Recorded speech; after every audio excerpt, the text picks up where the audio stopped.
প্রণয়ী পায়রা, লাবিবা ওয়াহিদ। পর্ব শেষ। শীতলময় পরিবেশ। কিঞ্চিত স্লো মিউজিক ব্যতীত খুব একটা শব্দ কর্ণধারে প্রবেশ করল না। আবছা নীল আলোয় আলোকিত ক্যাফেটেরিয়া। বেশিরভাগ কাপলই এই পুরো ক্যাফেটেরিয়ায় উপস্থিত। এয়ার কুলারের কারণে গরমের ভাবটা অনুভূত হচ্ছে না। পুরো ক্যাফেটেরিয়ায় দৃষ্টি বুলিয়ে নেয় আরোরা। দৃষ্টি বুলানো শেষে তার সামনের মানুষটির দিকে তাকালো। ফায়ান পায়ের উপর পা তুলে আছে। গালে হাত গুজে বেশ স্টাইল করেই সাহেব খাবারের মেনু লিস্ট দেখছে, নেত্রে তার সেই গোল চিকন ফ্রেমের চশমা। চুল কয়েক গাছা কপালে এসে লেপটেছে। আরোরা মুগ্ধ নয়নে কিক্ষণ তার নিকটই তাকিয়ে রইল। ফায়ান চশমা ভেদ করে তার সরু দৃষ্টিপাত নিক্ষেপ করল আরোরার পানে। আরোরার মুগ্ধ দৃষ্টিপাত ফায়ানের দৃষ্টি এড়ায় না। ফায়ান ঠোঁট বাঁকালো এবং মাথা তুলে আরোরার দিকে তাকালো। আরোরা সঙ্গে সঙ্গে দৃষ্টি নত করল। ফায়ান প্রসঙ্গ এড়িয়ে বলল, কি খাবে? এখন তো সন্ধ্যা।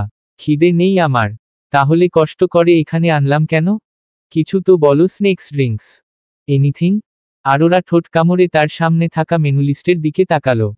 অতঃপর বলল, লাচ্ছি। ফায়ানকে কিছুটা অপ্রস্তুত দেখালো।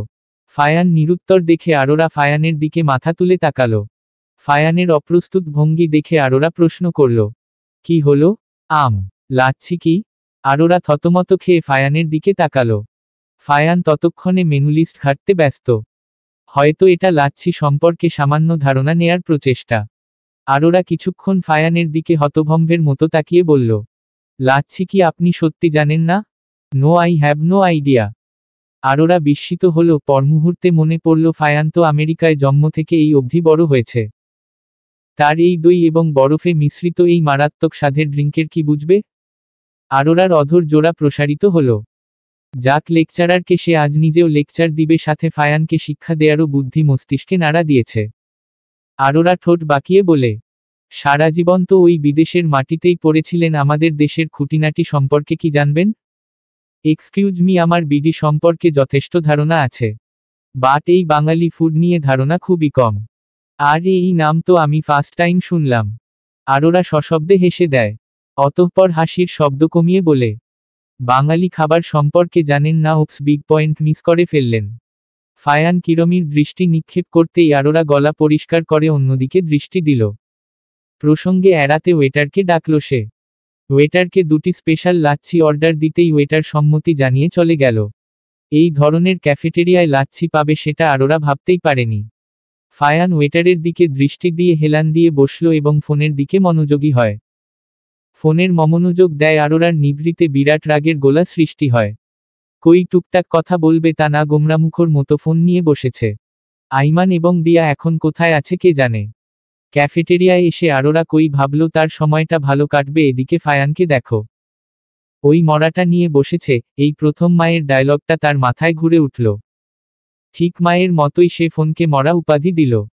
প্রথমবারের মতো ফোন নামক অন্ধ ভালোবাসার প্রতি বিরাট রাগ পুষল। আরোরার এই কিরমির দৃষ্টি ফায়ান ভালোভাবেই উপলব্ধি করছে, কিন্তু সে অতর্কিত ভাব মুখশ্রীতে এনে ফোনের দিকেই নিষ্প্রভ চাহনি নিক্ষেপ করে আছে। বেশ খানিক সময় বাদে ওয়েটার লাচ্ছি নিয়ে হাজির হয়। ফায়ান ফোন রেখে অদ্ভুত দৃষ্টিতে লাচ্ছি দুটোর দিকে তাকিয়ে আছে। তার এমন চাহনি দেখে আরোরা অন্তপুরে হাসল। ফায়ান এক গ্লাস আরোরার দিকে এগিয়ে নিজের জন্য নির্ধারিত গ্লাসটিও নিজের দিকে টেনে নিল। আরোরা লাচ্ছিতে প্যাঁচানো পাইপটা নাড়তে নাড়তে ফায়ানের কাণ্ড দেখছে। অধর জোড়ায় তার বিদ্রূপের হাসি। ফায়ান আরোরার নাড়ানো অনুসরণ করে নিজেও নাড়াল। অতঃপর লাচ্ছিটার দিকে সরু দৃষ্টি নিক্ষেপ করে বলে, এটা মিল্ক শেক রাইট? একে এত কঠিন করে ইচ্ছি বলার কি আছে? ফায়ান কিছুটা টেনে প্রশ্ন করল। বাংলা ডিকশনারি পুরোটাই কঠিন। আর এটা মিল্ক শেক আপনাকে বলল? আগে খেয়ে দেখেন, তারপর বুঝবেন। ফায়ান প্রত্যুত্তর না করে পাইপে অধর ছুঁয়ে খেতে লাগল। 2 ঢোক গিলতেই তার কেমন স্বাদটা পরিচিত মনে হলো। গোল গোল চোখে আরোরার দিকে তাকিয়ে প্রশ্ন করল, এটা কি? লাচ্ছি, দই, বরফ আরও কিছু উপকরণের সংমিশ্রণে তৈরি এটা। ইয়েস কারেক্ট, চাচ্চু কয়েকবার এই দই নামের সুইটস খাইয়েছিল। আরোরা হাসল। ফায়ানকে লেকচার দিতে তার বেশ ভালো লাগছে। ফায়ান পুরোটা শেষ করল। আরোরা তার লাচ্ছিটা শেষ করে টিস্যু দিয়ে অধর মুছতে মুছতে বলে, লাচ্ছি আমার ভীষণ প্রিয়, তবে এই নামি দামি রেস্টুরেন্টের গুলো না। এই বড় রেস্টুরেন্টগুলোতে লাচ্ছির আসল স্বাদ পাওয়া যায় না। বলেই গ্লাসটা হাত দিয়ে সরিয়ে নেয়। ফায়ান বেশ মনোযোগ দিয়ে আরোরার কথাগুলো শুনেছে। থুতনিতে হাত গুজে আনমনে ভাবল, তোমার থেকে এখনো না জানা জানার বাকি আছে প্রণয়ী, আমার না জানা তোমার নিকট হতেই জানতে চাই, ভীষণভাবে জানতে চাই। ইউ নো হোয়াট, আজ থেকে তোমার এই প্রিয় খাবারটা আমার ফেভারিট লিস্টে চলে এসেছে। আমার তুমি নামক পুরোটাই যে প্রিয়।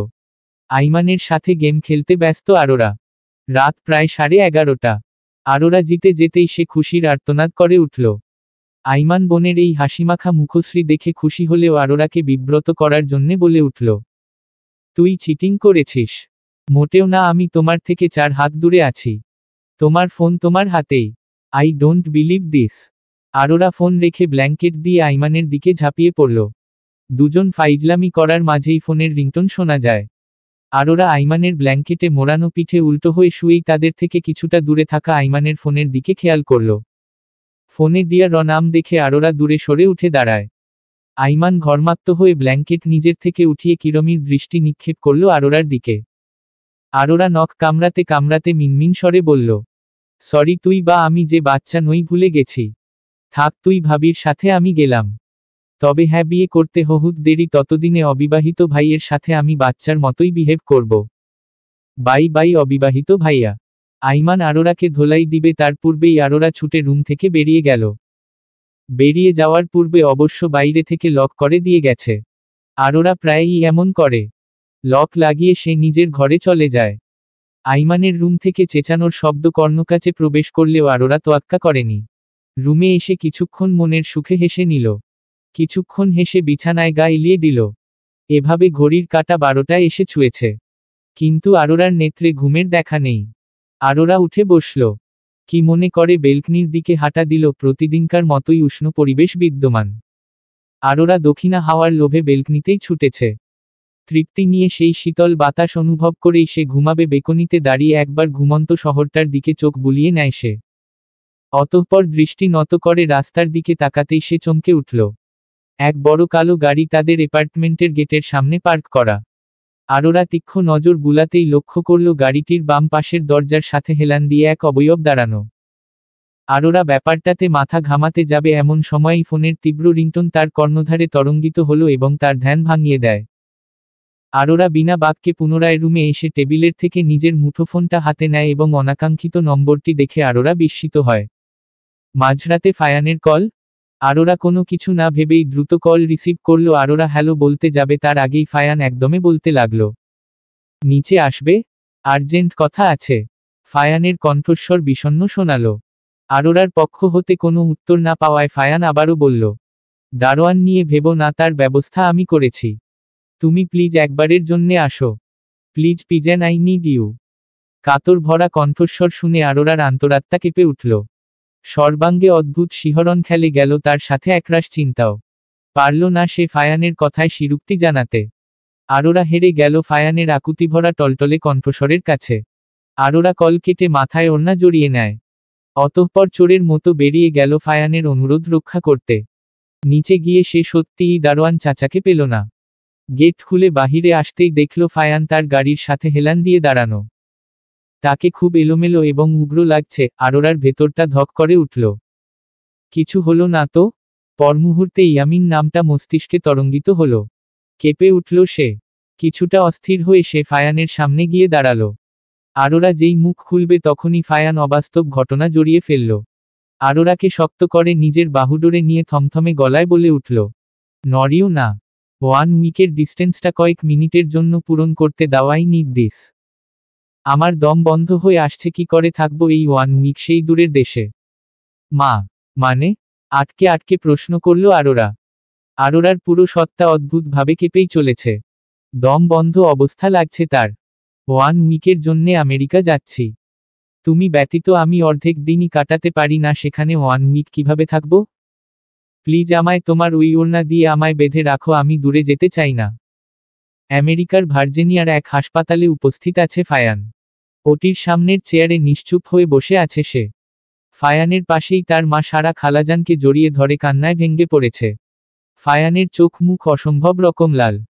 ফায়ান চোয়াল শক্ত করেই মাকে নিজের দিকে টেনে নিল এবং কাট কাট গলায় বলল, স্টপ মা, পাপা ইজ অলরাইট, ওই লুসিয়াসকি ওর জাতকে আমি ছাড়ব না। তুমি ভেঙ্গে পড়লে হয় না মা। প্রে ফর হিম, পাপা ফিরবে। ফিরতে তাকে হবেই। সারা সমানতালে ফুপিয়েই যাচ্ছে। কিছুক্ষণ বাদে ওটি থেকে দুজন ডক্টর বেরিয়ে আসলো।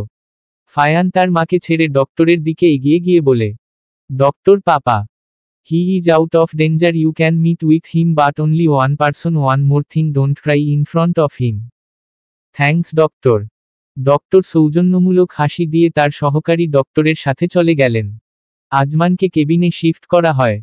ডক্টর একজন করে দেখা করতে বলেছে, তাই প্রথমেই সে নিজে বাবার কেবিনে ঢুকল। নিস্তেজ দেহটা বিছানার সাথেই লেপ্টে আছে। মুখে অক্সিজেন মাস্ক, মাথায় ব্যান্ডেজ করা। আজমান পিটপিট নজরে চারপাশে চোখ বুলিয়ে নেয়। ফায়ানের দিকে নজর যেতেই সেই ক্লান্ত ভরাক্রান্ত নেত্রপল্লব মুহূর্তেই চিকচিক করে উঠে। অক্সিজেন মাস্কের ভেতর থেকে হাঁসফাঁস করলেন। হয়তো কিছু বলতে চান ফায়ান তার পাশে গিয়ে বসল এবং আজমানের ডান হাতটা শক্ত করে চেপে ধরে বলল, উত্তেজিত হওয়ার প্রয়োজন নেই পাপা। দেখো তোমার ছেলে এসেছে। কোনো চিন্তা নেই পাপা, রিল্যাক্স, যে তোমার এই হাল করেছে সে কোনোদিন বাঁচবে না। আজমান কোনরূপ প্রতিক্রিয়া করলেন না, সে নির্বাক হয়েই রইল। শূন্য দৃষ্টিতে তার একমাত্র ছেলেটিকে দেখছে সে। হয়তো তৃষ্ণা মেটাচ্ছেন দৃষ্টির তৃষ্ণা। নার্স ভেতরে এসেই ইংলিশে বলতে লাগল, পেশেন্টের মেডিসিন নেয়ার সময় হয়েছে, আপনি কাইন্ডলি বাইরে যান, পেশেন্ট এখন ঘুমোবে। নার্সের বলা বাক্যগুলো কর্ণগোচর হতেই ফায়ান আজমানের মাথায় পরম যত্নে হাত বুলিয়ে বলে, টেক রেস্ট পাপা, দ্রুত সুস্থ হয়ে আমাদের কাছে ফিরে আসো, now take medicine and sleep. Azman স্মিত হাসলেন। ফায়ান তা অনায়াসেই খেয়াল করলেন। অতঃপর উত্তরে ফায়ান হেসে উঠে দাঁড়ায় এবং কেবিন থেকে বেরিয়ে যায়। কেবিন থেকে বের হতেই দেখল তার একজন গার্ড দাঁড়িয়ে। ফায়ানকে দেখতে পেতেই গার্ড দ্রুত পায়ে হেঁটে তার সামনে এসে দাঁড়ালো। অতঃপর হ্যালো বলে ইংলিশে তার তথ্য দিতে শুরু করলেন। স্যার, ইউ আর রাইট, এই দুর্ঘটনার পেছনে লুসিয়াসেরই হাত ছিল। উনি সন্ত্রাস লাগিয়ে আপনার বাবাকে আটক করেছিলেন। ফায়ান হাত দুটি মুঠিবদ্ধ করে চোয়াল শক্ত করে বলে উঠল, ওই সন্ত্রাসদের ফুল ডিটেইলস আমার চাই, ভিকি গো ফাস্ট। ভিকি সম্মতি জানিয়ে চলে গেল। পুলিশ আসলে ভিকি তাদের নিয়ে বাহিরেই চলে যায়। সারা আজমানকে দেখার জন্যে কেবিনের দিকে ছুটতেই ফায়ান পথ আটকে বলে, নো মা, পাপার রেস্টের প্রয়োজন। তুমি থাকো, হি নিড টু স্লিপ। মুঠোফোনটির দিকে নজর বুলাতে বুলাতেই আরোরা তার ব্যাগ গুছাচ্ছে। হয়তো কাঙ্ক্ষিত মানুষটার একটা ফোন কলের অপেক্ষায় আছে। এতক্ষণে নিশ্চয়ই সে আমেরিকায় চলে গিয়েছে। অবুঝ মন যে তার ফোন কল পাওয়ার জন্যে ব্যাকুল হয়ে আছে। আরোরা তপ্তশ্বাস ফেলল। এই বিরহ সে নিজেও সহ্য করতে পারছে না।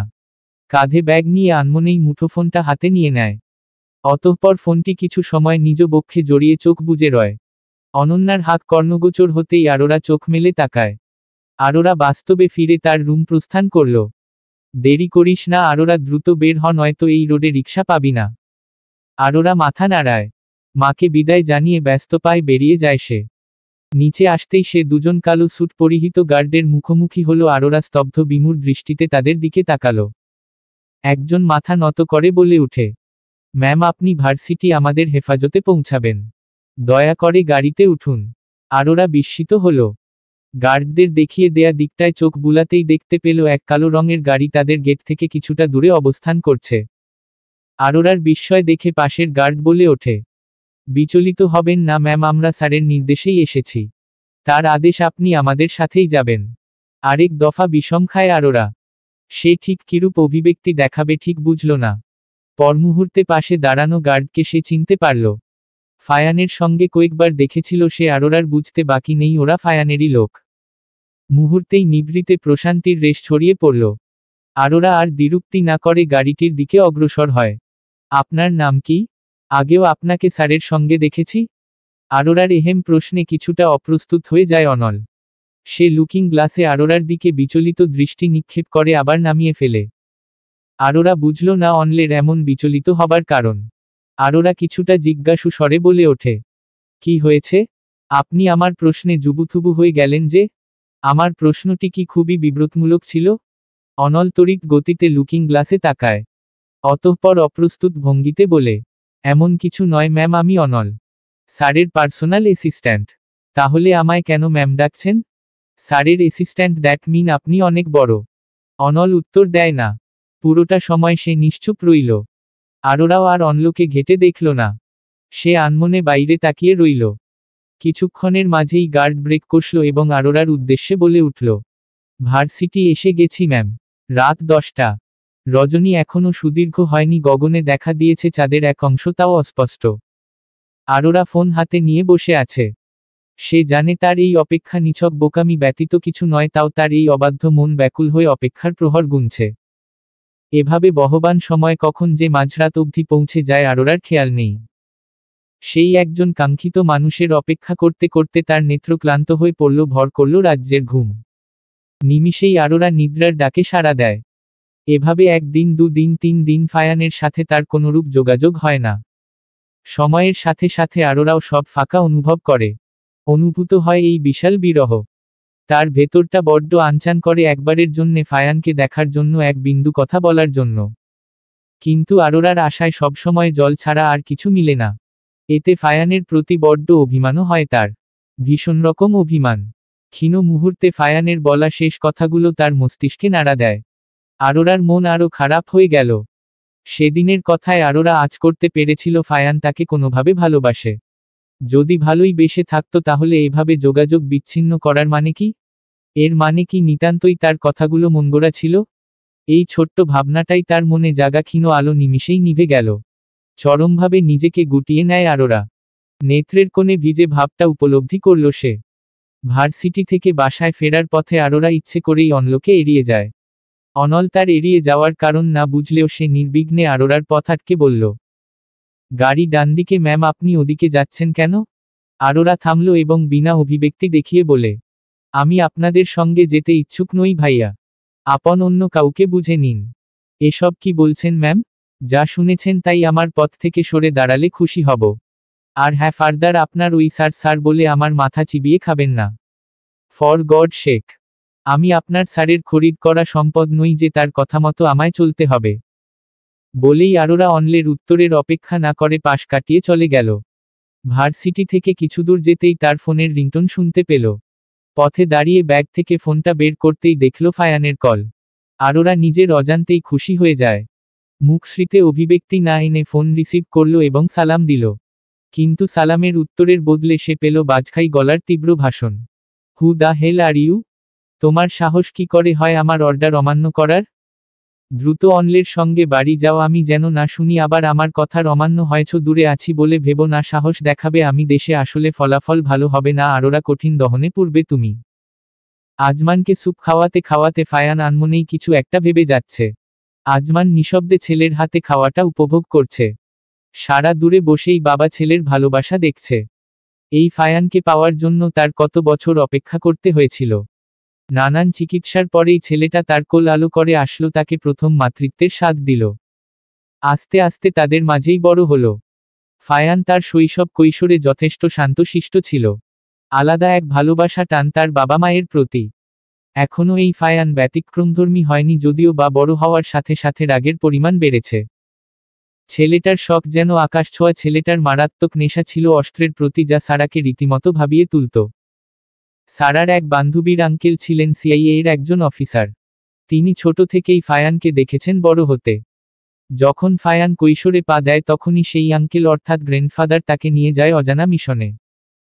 সারা নিজেও অবগত নয় ফায়ানকে কোথায় নিয়ে যাওয়া হয় এবং ফায়ানই বাকি অবস্থায় ছিল। প্রায় 7-8 বছর পর ফায়ান ফিরে আসে এক সুঠাম বিচক্ষণ যুবক হয়ে। সারার ধ্যান ভাঙ্গে আজমান এবং ফায়ানের কথোপকথনে। কি সিংহ আর কতদিন এমন ছন্নছাড়া থাকবে? এই বুড়ো বাপটাকে তো বৌমার মুখ দেখাও, কতদিনই বা আছি এই 2 দিনের দুনিয়ায়? শাট আপ পাপা, না তোমার কিছু হয়েছে আর না তুমি বুড়ো হয়েছ। হবে, সব হবে, আগে তোমার সুস্থতা প্রয়োজন। আর শুনো, এই আমেরিকায় পড়ে থাকতে হবে না। বিডিতে তোমার কোম্পানির দ্রুত একটি শাখা খোলার ব্যবস্থা করেছি, এখানে সব ল্যাসি আন্টি সামলাবেন। আর তুমি? তুমি কি করবে? যেটা করছি সেটাই তুমি জানো তো পাপা, আমি কোনো গভর্নমেন্টের গোলাম হয়ে থাকতে চাই না। আমার পেশা মুক্ত স্বাধীন। এভাবে আর কতদিন বাবা? এসব খুন খারাপি। সারার কথায় ফোড়ন কেটে বলল, আমি বিনা কারণে রক্তে হাত রঞ্জিত করি না মা, তা তুমি বেশ ভালো করেই জানো। আমি অন্যায়ের বিরুদ্ধে লড়ি, যে বা যারা সঠিক বিচার পায় না আমি তাদের জন্য লড়ি। আমি বিডিতে এমন অনেক কেস পেয়েছি মা, তুমি যেটাকে সহজভাবে বলছো সেটা এতটা সহজ কাজ নয়। আমার মতো ব্যক্তিই পারে ওই লুসিয়াসকে চরম ভুগাতে ও মরবে। মা 8টা বছর তোমাদের থেকে দূরে থেকেছি কেন থেকেছি? অন্যায়ের বিরুদ্ধে লড়ার জন্যে থেকেছি। বাঁচতে হলে জাস্টিস প্রয়োজন, জাস্টিস। সারা তপ্তশ্বাস ফেলল, বিপরীতে কিছু বলার শব্দ খুঁজে পেল না। আজমানকে শুইয়ে দিয়ে ফায়ান রুম থেকে বের হয়ে যায়। ফায়ান বের হতেই আজমান শুভ্র ছাদের দিকে দৃষ্টি স্থির করে বলে, ছেলেটা কত বড় হয়ে গেছে না? সে এখন আমাদের শাসাচ্ছে। ফাই বড় হয়েছে আজ, নতুন দেখছো নাকি? না, তাকে আজও সেই ছোটই মনে হয়। ফায়ান বের হয়ে পকেট থেকে ফোন বের করল অনলোকে কল দেওয়ার উদ্দেশ্যে। কিন্তু সে কল দেওয়ার পূর্বেই দেখল তার চাচ্চু ইকবাল কয়েকবার ফোন দিয়ে ফেলেছে। ফায়ান দেরি না করে কল ব্যাক করল। হয়তো প্রয়োজনীয় কিছু। ইকবাল যেন তার ভাইপোর অপেক্ষাতেই বসে। ফাই, কি অবস্থা ওদিকের? ভাই কেমন আছে? গতকাল ডিসচার্জ দিয়েছে চাচ্চু, এখন আলহামদুলিল্লাহ ভালো আছে। যাক, আল্লাহর দরবারে লাখ লাখ শুকুরিয়া। তোমার ছোটমাও বেশ চিন্তিত ছিলেন। চিন্তার কোনো কারণ নেই, আল্লাহ ভরসা। বাট চাচ্চু, আমি তোমাকে যে কাজ দিয়েছিলাম তা কি ফুলফিল করেছ? ইকবাল মৃদু হাসে, তার অধরের ভাঁজের সিগারেটে ফুঁক দিতে দিতে বলে, এই যে আমার বাম হাতের কাজ ফাই, আর তুমিই তো সব করে দিয়েছ। এখন শুধু তোমার বিডি ফেরা বাকি। সামনে দিয়ার বিয়ে, এদিকে তোমার গুলির শুটো কতদিন যাবৎ নিজ চোখে দেখি না। ফায়ান নিঃশব্দে হাসল, অতঃপর বলল, এদিকের ক্রিমিনালগুলোকে শাস্তি দেই, সব সামলাই, তারপরই বিডিতে ফিরব। এখন রাখছি বাই চাচ্চু। Bye bye. ফায়ান কল কেটে দেয়। অতঃপর আনমনেই পেছনের শুভ্র দেয়ালে হেলান দিয়ে দাঁড়াল। দৃষ্টি তার সামনের বড় কাজ ভেদ করে আঙিনায় স্থির। কপলের খোঁচা খোঁচা দাড়িতে আঙুলের বিচরণ চালিয়ে অধর বাকিয়ে আনমনে বলে উঠল, আমার পিজানকে খুব মিস করছি চাচ্চু। কতদিন তাকে ছুঁয়ে দেখি না, সামনে থেকে অনুভব করি না। সে তো এতদিনে নিশ্চয়ই এই বিরহে দগ্ধ। তুমি কি ভেবেছ প্রণয়িনী আমি কিছু জানি না? তোমার প্রতিটা স্টেপের ডিটেইল আমার কাছে পৌঁছে যায়। আমিও যে বিরহের দহনে পুড়ছি সে খেয়াল রাখো আমার পায়রা। রিয়েলিটি রেসপন্সিবিলিটি আমায় তোমার থেকে দূরে রেখেছে প্রণয়ী। তুমি ব্যতীত আমার বক্ষ যে ভীষণ শূন্য প্রণয়িনী। সুমিষ্ট সকাল, পাখিরা গুনগুন করে নিজেদের গানে ব্যস্ত। সূর্য অবিন্যস্তভাবে প্রতিদিনকার ন্যায় উত্তাপময় দ্যুতি ছড়াচ্ছে। গ্রীষ্মের উত্তাপ হয়তো এমনই। আরোরা সিঁড়িতে বসে অপেক্ষারত, তার পাশে আরিশাও উপস্থিত। রুহান গিয়েছে এক প্রফেসরের সঙ্গে দেখা করতে। রুহানের জন্যেই মূলত ওরা অপেক্ষারত। কিছুক্ষণ বাদে রুহান ফিরেও আসে, তবে সে কিছুটা আনমনে। আরোরার দৃষ্টি এড়ায় না। আরোরা উঠে দাঁড়ায় এবং রুহানের দিকে যেতে অগ্রসর হয়। রুহান তখনও নিশ্চুপ নির্বিঘ্ন। আরোরা রুহানের পিঠে এক চাপড় মেরে বলে, কি সমস্যা? এমন চুপ করে আছিস কেন? আমাদের জানামতে স্যার তোকে কিছু বলবে না, ইভেন বলেও নি। রুহান শূন্য দৃষ্টিতে তাকায় আরোরার পানে। আরোরা রুহানের এরূপ দৃষ্টি দেখে চমকে উঠল। আরোরার কপলে গালে হাত দিয়ে বসে আছে। আরিশারও একই অবস্থা। রুহান তার সামনে বসা দুই নারীর ভাবগতি বোঝার প্রচেষ্টা চালাচ্ছে। আরোরাকে একটু বেশিই বিষণ্ণ দেখাচ্ছে। কিক্ষণ নীরবতা পালনের পর আরিশা টেবিলে এক থাবা বসিয়ে উৎকণ্ঠা স্বরে বলে উঠল, রাস্কেল একটা, আর পছন্দ করার মানুষ পেলি না? তুই ভাবতে পারছিস তুই সাপের লেজে পাড়া দিয়েছিস? ওই ইয়ামিনের বোন, এই যেবা এদের শরীরে একই রক্ত প্রবাহমান। রুহান তার শুকনো অধর জোড়া জিহ্বা দিয়ে ভেজাল। অতঃপর দ্বিরুক্তি গলায় বলে, দেখ, পছন্দটা কাল সময় পরিস্থিতি দেখে হয় না। তাকে আমার পছন্দ হয়েছে। আমি কি জানতাম ওটা ইয়ামিনের বোন হবে? দেখ আরিশা, ইয়ামিন আর জেবা দুজনকে একসাথে মিলাবি না। এমনও তো হতে পারে মেয়েটা ইয়ামিনের মতো নয়, এক ব্যতিক্রমধর্মী চরিত্র। আরিশা মানতে পারল না রুহানের এরূপ যুক্তি। আরিশা এক মুহূর্তও সেখানে বসল না। উঠে দাঁড়ায় এবং উল্টোপথে হাঁটা দেয়। রুহান করুণ দৃষ্টিপাত নিক্ষেপ করে আরোরার উপর, কিন্তু লাভ হলো না। সেও উঠে দাঁড়ায়। রুহান আরোরার পথ আটকে বলল, তুই অন্তত মুখ ফিরিয়ে নিস না। আরোরা নির্বিঘ্নে তাকায় রুহানের পানে। অতঃপর নিজ হাত মুক্ত করে থমথমে গলায় বলে, তুই ভুল পথে যাচ্ছিস রুহান। অন্য কেউ হলে তোকে আমি সাপোর্ট করতাম। আমি ইয়ামিন বা ওর পরিবার কাউকেই বিশ্বাসযোগ্য মনে করি না। বলেই আরোরা চলে গেল। রুহান হতাশ দৃষ্টিতে আরোরার চলে যাওয়া দেখল। দূর থেকে এই ঘটনা দেখে একজন পৈশাচিক হাসি দিল। অধরে মৃদু হাসির রেখা টেনে বলে, ধীরে ধীরে আমি তোমায় নিঃসঙ্গ করে দিব আরোরা আপু। রুহানকে আমি চরমভাবে বিষিয়ে তুলব তোমার প্রতি। আজ তুমি আমার প্ল্যানের এক ধাপ উন্নতি দিলে। আমার ভাইকে সর্বহারা করে দিচ্ছ, তুমি এত সহজে ছেড়ে দিব ভেবেছ? তুমিও সর্বহারা হবে, আপনজনের ব্যথায় কাতর হবে। বলেই জেবা আড়াল থেকে বেরিয়ে রুহানের দিকে যাওয়ার জন্য অগ্রসর হয়। তার এখন মূল উদ্দেশ্য রুহানকে সময় দেয়া, তার বিশ্বাস অর্জন করা। অতঃপর আরোরা অনলের সঙ্গে কথা বলতে বলতে ভার্সিটি থেকে বের হবে, তখনই লামিসা এবং তার গ্যাং তাদের পথ আটকে দাঁড়ায়। সরু দৃষ্টি নিক্ষেপ করে অনল এবং আরোরাকে পর্যবেক্ষণ করল।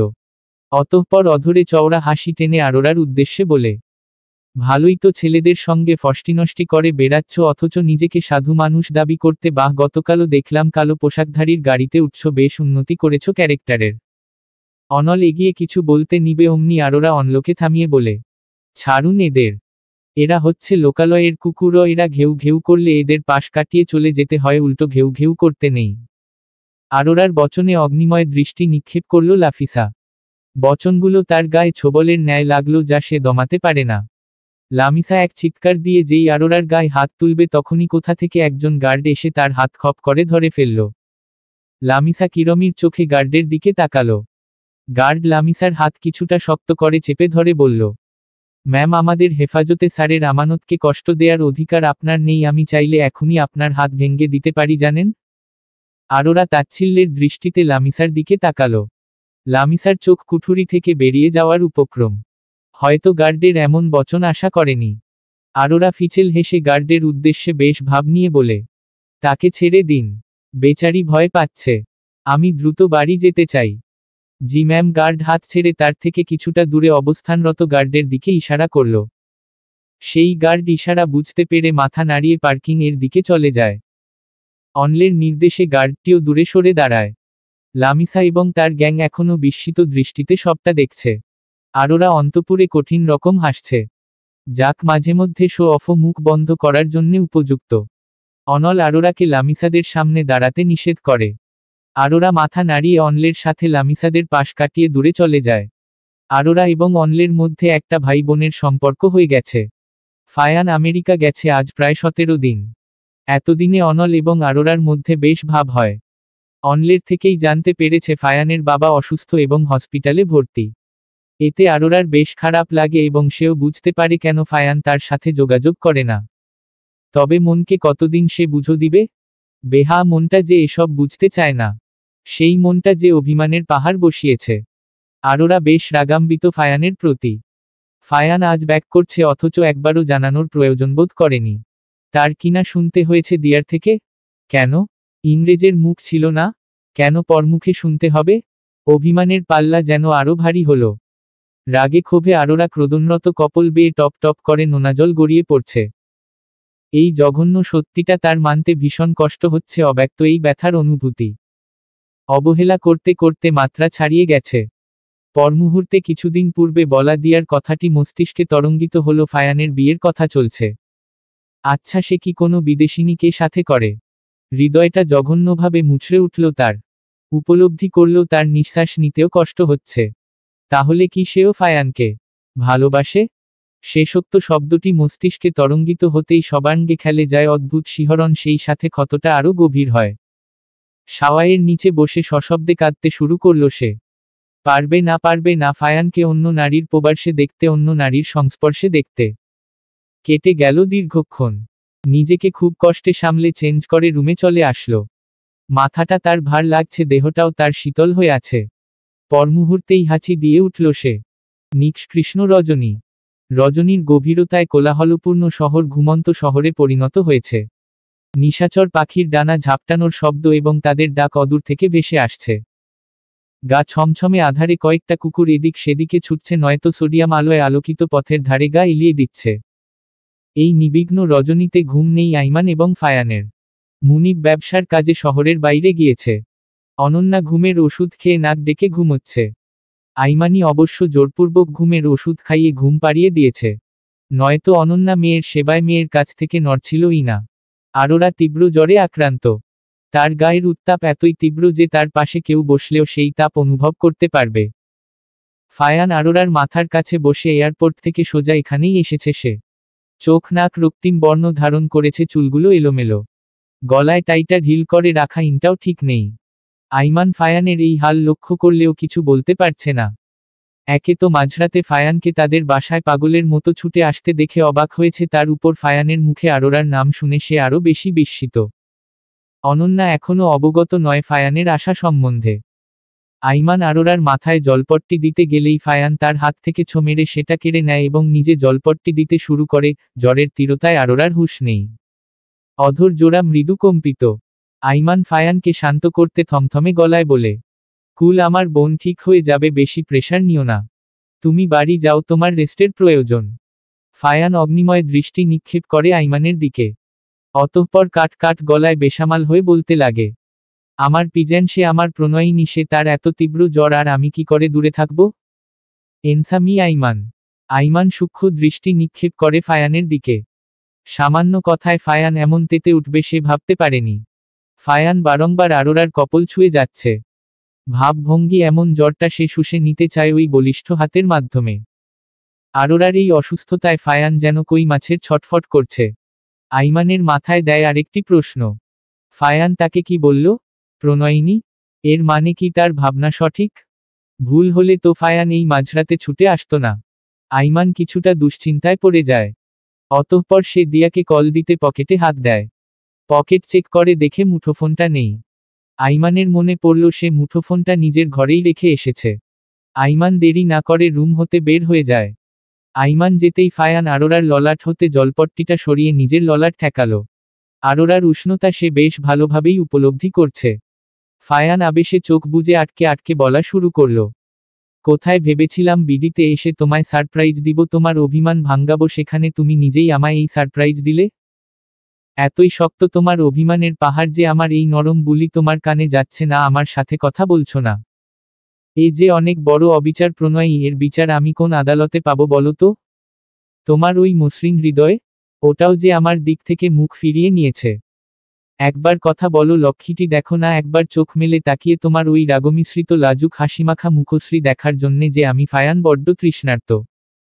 মুখশ্রীতে উষ্ণ নিঃশ্বাস অনুভূত হতেই আরোরা নড়েচড়ে উঠে এবং জ্বরের ঘোরে মৃদু স্বরে বলে উঠল, ইংরে আপনি একদম ভালো না। আপনি শুধু আমায় কষ্ট দেন। আপনি খুব বাজে। এখন কি আপনি বিদেশিনীদের সাথে ঘুরছেন? আমি নিজ চোখে তা কি করে দেখব ইংরেজ? এত কষ্ট কেন দেন আপনি? পাষাণ আপনি, আপনার ওই কাঠের তৈরি হৃদয়টাও পাষাণ। এমন নানান উদ্ভট কথাবার্তা বলতে বলতে আরোরা ঘুমিয়ে যায়। ফায়ান আপনমনে হেসে সোজা হয়ে বসে এবং আরোরার গায়ের কম্বলটি টেনে দেয়। তখনই তড়িঘড়ি করে রুমে প্রবেশ করে আইমান। বিনা বাক্যে ফায়ানের অপর পাশে গিয়ে বসল সে। অতঃপর কিছু সময় নির্বতায় কাটল। নিস্তব্ধতা প্রগাঢ় হওয়ার পূর্বেই আইমান বলে উঠল, আই থিঙ্ক এবার তোমার বাড়ি যাওয়া উচিত। আমি আছি, তোমায় আপডেট জানাবো। ফায়ানের নির্বিকার দৃষ্টি আরোরার পানে স্থির। কিছুক্ষণ ওভাবে থেকে ফায়ান উঠে দাঁড়ায় এবং বলে, খেয়াল রেখো। বলেই আরেক পলক আরোরার দিকে তাকিয়ে ধপধপ পা ফেলে রুম থেকে বেরিয়ে গেল। আরোরা নিশ্চুপ হয়ে তার মায়ের হাতে স্যুপ খাচ্ছে। আইমান অফিসে গিয়েছে কিছুক্ষণ আগেই। আরোরার চোখে মুখে তীব্র রাগ স্পষ্ট। বুয়া একবার আরোরার রুমে তো আরেকবার রান্নাঘরের দিকে দৌড় দিচ্ছে।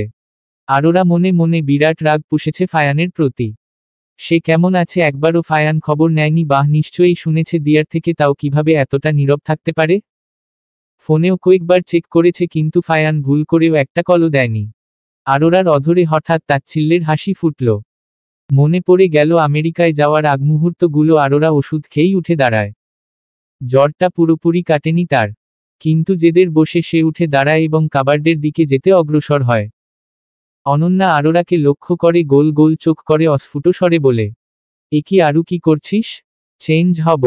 কিন্তু কেন? ভার্সিটি যাব আম্মু।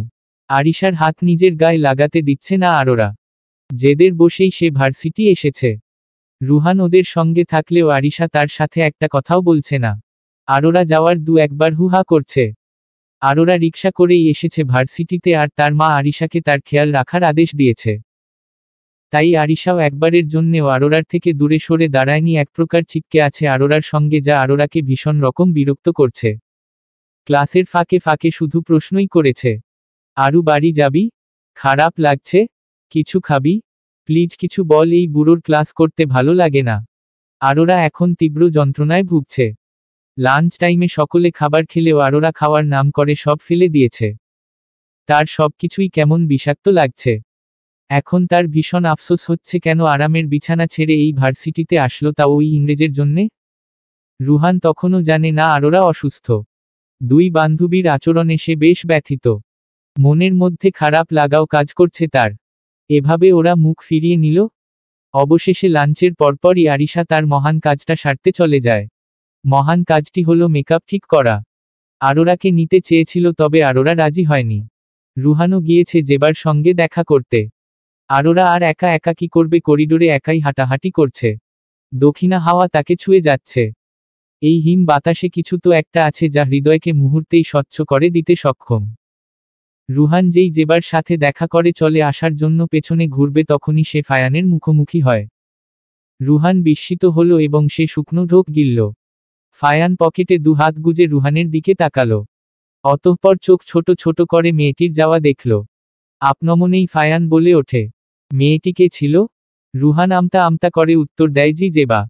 তীক্ষ্ণ দৃষ্টি নিক্ষেপ করল ফায়ান সেই মেয়েটির উদ্দেশ্যে। অতঃপর গলায় গাম্ভীর্য এনে বলে, আরোরা কোথায়? লাস্ট ফোর্থ ফ্লোরের করিডোরে দেখেছিলাম।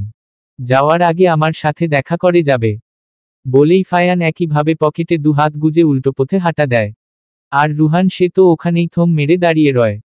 আরোরা যেই একটি ফাঁকা ক্লাসরুম অতিক্রম করবে, ঠিক তৎক্ষণাৎ হাতে হেঁচকা টান খায়। আরোরা ভীষণ ভয় পেল শীতল স্পর্শ পেয়ে। জ্বর নিয়ে ভার্সিটি এসেছ, ভালো কথা না খেয়ে সব ফেলে দিছ কেন? খাবারের মূল্য জানো?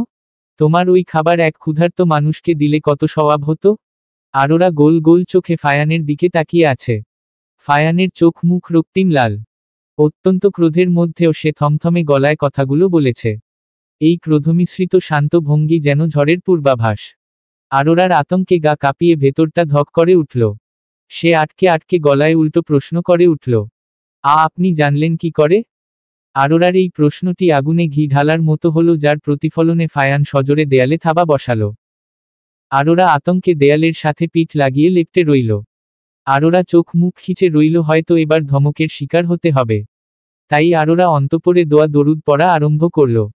কিন্তু আরোরাকে চমকে দিয়ে ফায়ান কিছুই বলল না।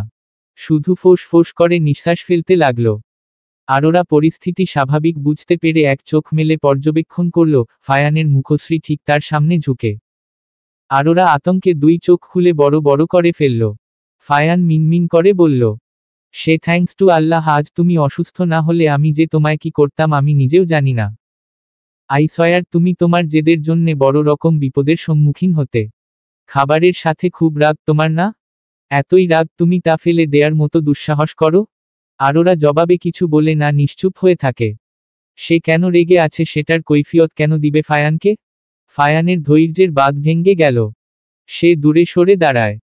কোমরে এক হাত এবং অপর হাত দিয়ে চুলে বিচরণ করতে করতে নিজেকে শান্ত করার আপ্রাণ প্রচেষ্টা চালালো। কয়েকবার লম্বা ও সুদীর্ঘ নিঃশ্বাস গ্রহণ এবং ত্যাগ করল। কোনোরকমে নিজের রাগকে সামাল দিয়ে বলে, কি চাও তুমি? কি হয়েছে, এমন জেদ কেন ধরেছ? আপনার মাথা খেতে চাই, আপনায় এক দুইটা ঘুষি দিয়ে ক্ষান্ত হতে চাই। আরও কিছু বলার আগে আরোরা নিজের মুখ নিজের হাত দিয়েই চেপে ধরল। ভয়ে এবং লজ্জায় তার গাল ভারী হতে শুরু করেছে, চোখ দুটোও যেন কুটির থেকে বেরিয়ে যাওয়ার উপক্রম। কি বলে ফেলল সে ফায়ানকে? ফায়ান আর যাই হোক আরোরার স্যার সে। আরোরার ইচ্ছে করছে নিজের ওড়নাটা গলায় দিয়ে একটা ফ্যানের সাথে ঝুলে যেতে। ছি ছি, কিসব বলে ফেলল সে, ভাবতে ভাবতেই দৃষ্টিন্ত করে ফেলল আরোরা। এদিকে ফায়ানও বোকা দৃষ্টি নিক্ষেপ করে রইল অনেকক্ষণ। এরকম একটা উত্তর সে কল্পনায়ও চিন্তা করেনি। আরোরার এমন অবাস্তব কথাগুলো তাকে বিস্মিত করলেও পরমুহূর্তে তা হাসিতে রূপান্তর হয়। বাঁকা হাসল সে। বেশ, প্রিয়তমার ইচ্ছে সে পূরণ করুক। ফায়ান আরোরার দিকে যেতে অগ্রসর হতেই আরোরার মনে ভয় হতে লাগল। ফায়ান বর্ষর কিছু একটা ঘটানোর পূর্বেই তাকে কিছু করতে হবে।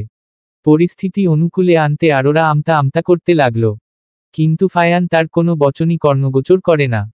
ফায়ান তার বলিষ্ঠ হাত দিয়ে আরোরার ডান হাত চেপে ধরল। অতঃপর তাকে নিয়ে একটা বেঞ্চে গিয়ে বসল। সামনের লো বেঞ্চ থেকে একটা প্যাকেট নিয়ে পুনরায় নিজের আসনে বসল ফায়ান। অতঃপর প্যাকেটটি আরোরার দিকে এগিয়ে দিয়ে বলে, এটা আগে ফিনিশ করো, অতঃপর তোমার ধার্য করা কার্য সম্পন্ন করো। আরোরা লজ্জায় মাথা নত করে ফেলল। খাবারের সুঘ্রাণ সে আগেই পেয়েছিল।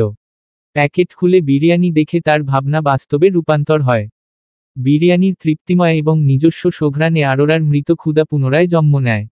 আরোরার খাওয়া শেষ হতেই ফায়ান পানির বোতল এগিয়ে দেয়। আরোরা সেটা নিয়ে বোতলে চুমুক লাগায় এবং ঢকঢক করে অর্ধেক পানি খেয়ে নিল। পানি খেয়ে হাত ধুতেই সে সুখের ঢেকুর তুলল।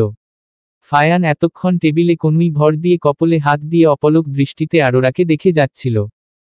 আরোরা এদিক সেদিকে টিস্যু খুঁজতেই ফায়ান পকেট টিস্যুর প্যাকেট এগিয়ে দেয়। তৃপ্তিতে আরোরার অধরে ফিচেল হাসি ফুটে উঠল, তবে খুবই গোপনে। সে লাজুক ভঙ্গিতে টিস্যুটি নিয়ে নিজের প্রয়োজন মতো টিস্যু বের করে প্যাকেটটি কোলের উপরে রাখল। ফায়ান ততক্ষণে ভার্সিটির এক বুয়াকে ডেকে পাঠালো বিরিয়ানির প্যাকেট ফেলার জন্য। বুয়া কিছুক্ষণের মধ্যে এসে সেটা নিয়েও যায়। এবার বলো আমার নিকট তোমার আর্জি কি? আরোরা যেন মাটিতে থুবড়ে পড়ে ভ্যাবাচ্যাকা দৃষ্টি নিক্ষেপ করল ফায়ানের দিকে। আরোরা আমতা আমতা করে বলে, মানে? খাওয়ার পূর্বে তো বলেছিলে আমার মাথা খাবে, ঘুষি দিবে। তা দেও, নিজের অপূর্ণ ইচ্ছা পূর্ণ করো। আরোরার মুখশ্রীতে আধারে ঢেকে যায়। ফায়ান এখনো তার সেসব কথা মনে রেখেছে? আরোরা নিরুত্তর দেখে ফায়ান তার গাল বাড়িয়ে দিল। কি হলো, দাও, আমিও তোমার ওই মসৃণ হাতের নরম ঘুষি খেতে প্রস্তুত।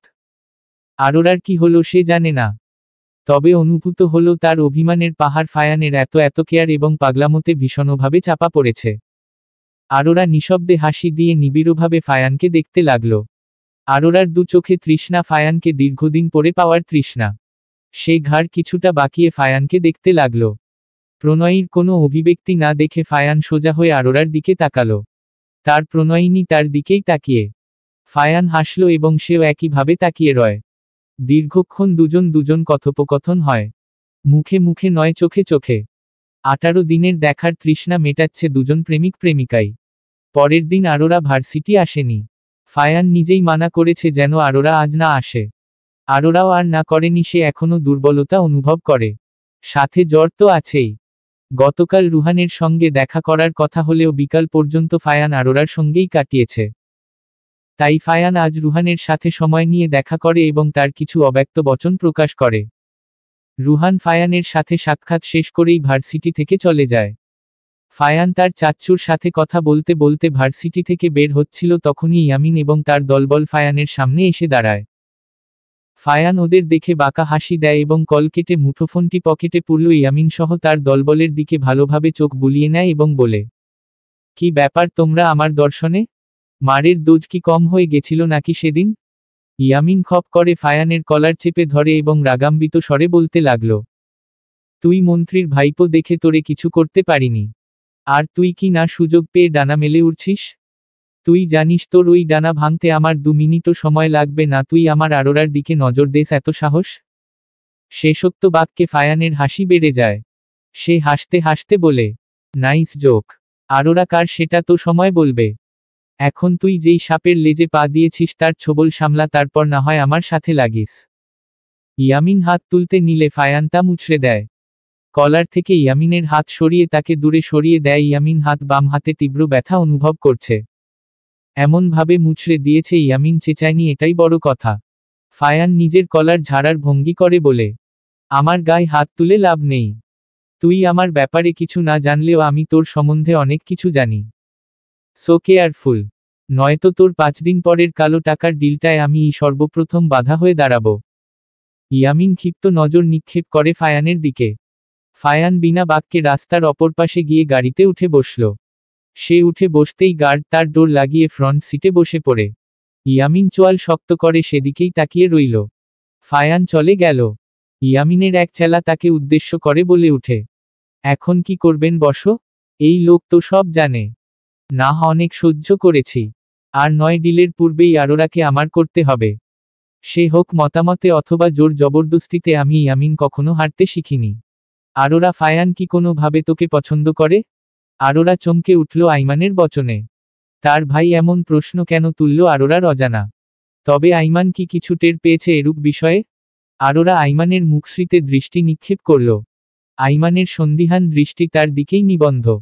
আরোরা আমতা আমতা করে বলল, এসব কি বলছো ভাইয়া? এসব কিছুই না। উনি তো আমার স্যার। বলেই আরোরা পুনরায় আইমানের দিকে তাকালো। আইমানের মুখশ্রী দেখে মনে হলো না সে এই উত্তরে সন্তুষ্ট হয়েছে। তার দৃষ্টিতে পূর্বের নাই সন্দেহে ভরপুর। জোরতায় আরোরা কয়েকবার শুকনো ঢোক গিলল। তুমি ঠিক বলেছিলে যেবা ওদের মুখশ্রী মুখোশে আবৃত ছিল। আমি তাদের মুখোশের আড়ালের ছোবলময়ী মুখশ্রী চিনতে পারিনি। ভুল ছিলাম আমি। বলতে বলতেই রুহান নিজের মুখে 2 হাত দিয়ে ঢেকে ফেলল। জেবা পৈশাচিক হাসি দিল। অতঃপর রুহানের পাশে বসে সান্ত্বনামূলক বাণী ছেড়ে বলে, আমি তোমায় আগেই বলেছিলাম রুহান, ওরা ভালো নয় আর ওরা আপুত বিষাধর সাপ। ভালোই হয়েছে তুমি তাদের চিনতে পেরেছ। রুহান চোখ মেলে তাকায় এবং মুখ থেকে হাতটাও সরিয়ে নেয় যেবা রুহানকে খেপানোর জন্যে তার সাথে আরও কিছুটা ঘেঁষে বসে এবং ম্লান হেসে বলে, ভয় পাবে না, ওদের থেকে প্রতিশোধ নেও। সকলকে দেখিয়ে দাও তোমার মতো ভোলাভালা ছেলে পেয়ে ওরা তোমার সঙ্গে কেমন আচরণ করেছে। আমি সবসময়ই তোমার সাথে আছি, তুমি যে আমার। মাঝপথেই জেবা থেমে যায় এবং দৃষ্টি নত করে ফেলে। তার মুখশ্রীতে ভর করেছে লাজুকতা। রুহান জেবার লাজুক চেহারায় চোখ বুলিয়ে থমথমে গলায় বলে ওঠে, আমি কি? যাও বলবো না। আমার লজ্জা করে, শুনো রাত হচ্ছে, আমি যাচ্ছি। আসো তোমায় পৌঁছে দেই। না না, আমি যেতে পারবো। বলেই জেবা রুহানকে বিদায় দিয়ে চলে যায়। রুহানও তার বাসার দিকে রওনা হয়। জেবা আড়াল থেকে বেরিয়ে এসে স্মিত হাসল। অতঃপর হেসেই বলে, কি বোকা তুমি রুহান, শেষ পর্যন্ত আমার ফাঁদে পা দিয়েই দিলে। So sweet of you. 2 দিন হয়ে গেল রুহান আর আরোরাদের সাথে মিশে না। বেশ দূরত্ব বজায় রাখে। আরোরা বিষয়টি লক্ষ্য করলেও আরিশার সেদিকে ভ্রুক্ষেপ নেই। এই নিয়ে আরোরার ছটফটানির শেষ নেই। আরিশাও যেমন তার বেস্ট ফ্রেন্ড, রুহানও তাই। দুজনের দুজনকেই আরোরার জীবনে চাই। একজন কম হলেও তার একদম চলবে না। আরিশাকে এই প্রসঙ্গে কিছু বললেই আরিশা বিরক্তির সাথে জবাব দেয়, তার কাছে যদি 2 দিনের জেবা প্রিয় হয়ে তাহলে ওরে নিয়েই থাকতে দে, আমাদের কি? এই বিষয়টি আরোরা একদমই মানতে নারাজ। রুহান যার সাথে ইচ্ছা মিশুক, সর্বপ্রথম তো ওদের বন্ধু। কেন তাদের এড়িয়ে চলছে রুহান? এত এত প্রশ্ন সব আরোরার মস্তিষ্কেই গেঁথে রইল। এই বিষণ্ণ মনে সে আরেকটা খারাপ সংবাদ শুনতে পায়। জানতে পারে ফায়ান খুব শীঘ্রই রিজাইন লেটার দিতে চলেছে। যা শুনে আরোরার ভেতরটা ধক করে উঠল। অদ্ভুতভাবে তার সবকিছু ফাঁকা লাগতে শুরু করে। চোখ ঝাপসা হয়ে আসে তার। আর কিছু হোক না হোক সে ফায়ানকে তো প্রতিদিন দেখতে পারবে না। এমনই সে চরমভাবে তৃষ্ণার্ত। এমতাবস্থায় ফায়ান তাকে মরুভূমিতে একা রেখে গেলে সে পিপাসাতেই মরে যাবে। আরোরা নিশ্চুপ হয়েই বসে রইল। ফায়ান নিজের কেবিনে প্রয়োজনীয় ফাইলগুলো একটা বক্সে নিয়ে নিচ্ছে। ফাইল চেক করার মুহূর্তেই কেউ একজন ছুটে এসে তাকে জড়িয়ে ধরেছে। এতে অসাবধানবশত তার হাত থেকেও ফাইলটা পড়ে যায়। ফায়ান হতবিহ্বল হয়ে মেঝে ছড়িয়ে ছিটিয়ে পড়া ফাইলের কাগজগুলোতে নজর বুলাতে লাগে। হঠাৎ কর্ণগোচর হয় ফোপানোর শব্দ। আপনি জানেন কত নিষ্ঠুর, আপনার ওই নিষ্ঠুর হৃদয় কি আমার জন্য সামান্যতম মায়া জন্মায় না? আমি কি এতটাই অসফল আপনার ওই মনকুঠুরিতে জায়গা করে নিতে? এতই কুৎসিত আমি যার জন্যে শুধু কষ্ট দেন? আর কত আঘাত করবেন, কত আমার থেকে অদূরে চলে যাবেন বলুন তো? ফায়ান নিরুত্তর। সেভাবেই থম মেরে দাঁড়িয়ে আছে সে। হয়তো আরোরার বচনগুলোর সমীকরণ মেলাতে ব্যস্ত। যখন সে প্রতিটি অক্ষর বুঝতে পারে তখন আবেশে প্রণয়িনীর কোমর জড়িয়ে ধরে। আরোরার চোখের জলে তার শার্ট কিছুটা ভিজে গেছে। এ যেন স্বর্গীয় সুখ। আরোরা যখন দেখল ফায়ান কথা বলছে না তখন সে নিজেকে ছাড়িয়ে দূরে সরে যেতে চাইল, কিন্তু ফায়ানের জন্যে ব্যর্থ। ফায়ান তার বাঁধন আরও শক্ত করে আরোরার কানের সামনে মুখ নিয়ে বলে, শুদ্ধ ভাষায় একটা বাক্য বলি? আরোরা উত্তরে কিছু বলল না, ওভাবেই নিশ্চুপ হয়ে রইল। ফায়ান নিঃশব্দে হেসে ফিসফিস করে বলে, আপনি আমার অভ্যন্তরের প্রণয়ী পায়রা। বসো, এ কি শুনছি? আপনাকে নাকি এমপি দূর দূর করে তাড়িয়ে দিয়েছে? ইয়ামিন ফোঁস ফোঁস করে রাগে ফুঁসছে। চোখ দিয়ে যেন আগুনের লাভা বের হচ্ছে তার। রুম ভীষণ এলোমেলো। কিচ্ছু জায়গামতো নেই। সব ভেঙ্গে চুরমার করেছে কিক্ষণ পূর্বেই। ইয়ামিন তার লোকের কোনো জবাব দিল না। মুহূর্তেই পুরো রুমে ছড়িয়ে গেল কঠিন নিস্তব্ধতা। ছেলেটি তার মনিবকে রাগাম্বিত দেখে ভয় আর মুখ খোলার সাহস পেল না। নিস্তব্ধতা প্রগাঢ় হওয়ার পূর্বেই ইয়ামিন শব্দ করে নরম বিছানায় শুয়ে পড়ে এবং থমথমে গলায় বলে, এই রুম দ্রুত পরিষ্কার হওয়া চাই, নতুন সদস্য আসবে, এরকম নোংরা থাকলে চলে নাকি? ছেলেটা কিছুটা ভড়কে উঠল ইয়ামিনের কথায়। নিজের কৌতূহল সামলাতে না পেরে আমতা আমতা করে বলে উঠল, মা, মানে? ইয়ামিন হেসে উঠে বসে। অতঃপর সরু দৃষ্টি নিক্ষেপ করে বলে, পরশু ডিল, আগামীকাল তোদের ভাবি আসছে।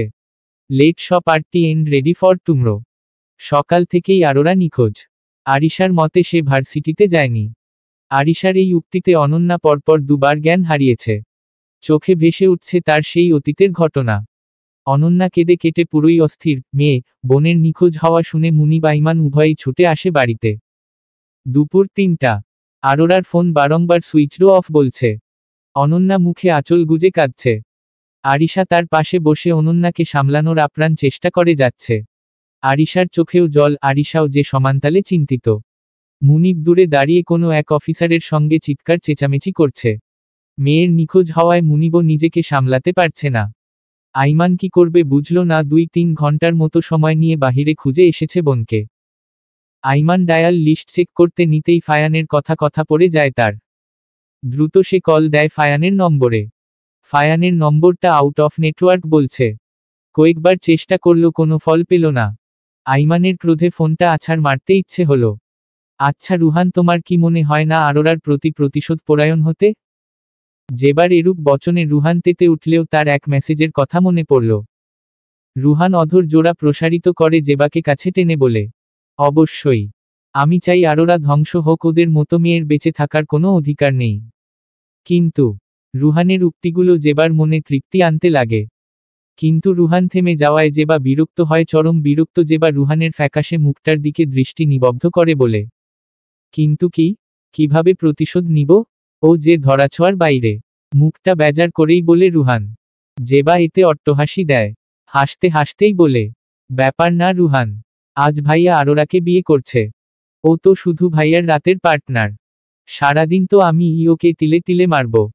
তুমি চিন্তা করিও না, তোমাকেও আমার দলে সামিল করব। ভয়েসটা রুহান অধিক সতর্কতার সঙ্গে কাউকে পাঠিয়ে দিল। তার মুখশ্রীতে সুপ্ত চিন্তার ভাব ফুটে উঠলেও নিমিষেই সে অধরে হাসির রেখা টানল।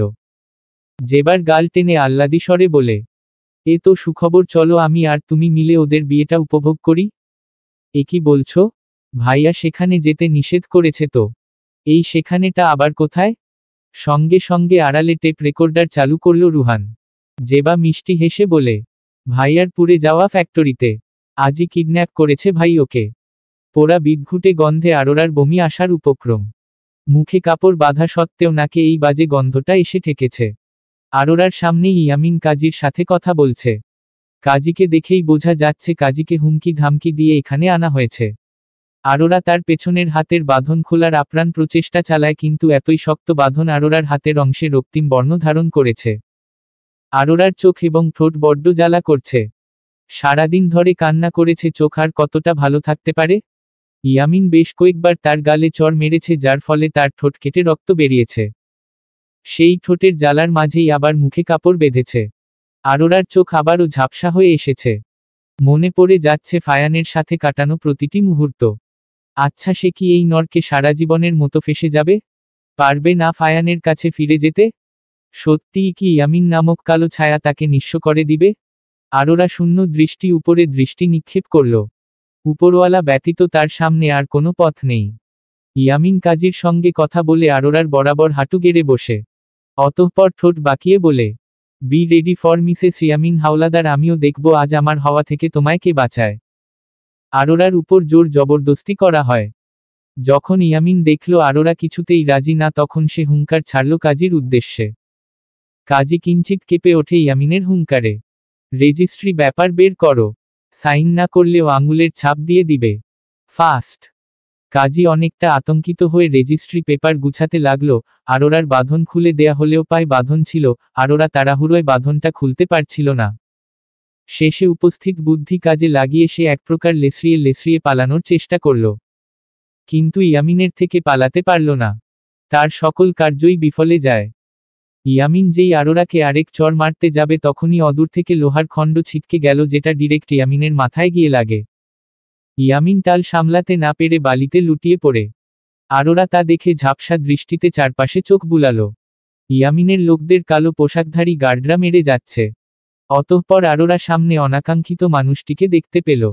আরোরার নেত্রের অশ্রু ঝরো ঝরো করে পড়তে লাগল। এটা দুঃখের না সুখের? তার প্রেম পুরুষটি তাকে বাঁচাতে এসেছে। মুহূর্তেই বুলেটের বিকট শব্দ চারপাশে প্রতিধ্বনিত হয়। আরোরা আতঙ্কে দুই কান চেপে ধরে। চোখ মেলে দেখে ফায়ানের হাতে গান আর সেটা দিয়েই সে শুট করছে। আরোরা স্তব্ধ হয়ে যায়। ফায়ান তার প্রণয়িনীকে মেঝেতে এলোমেলো ভাবে বসে থাকতে দেখে দ্রুত ছুটে আসে। ফায়ান এসেই এক হাতে আরোরাকে বুকে আগলে নেয় এবং অপর হাত দিয়ে আরোরার পায়ের বাঁধন খুলে দিতে লাগে।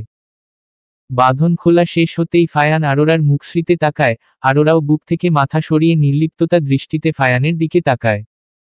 ফায়ান আবেগে আরোরার ললাটে অধর ছোঁয়ায়। আবেশে আরোরার চোখ বুজে রইল।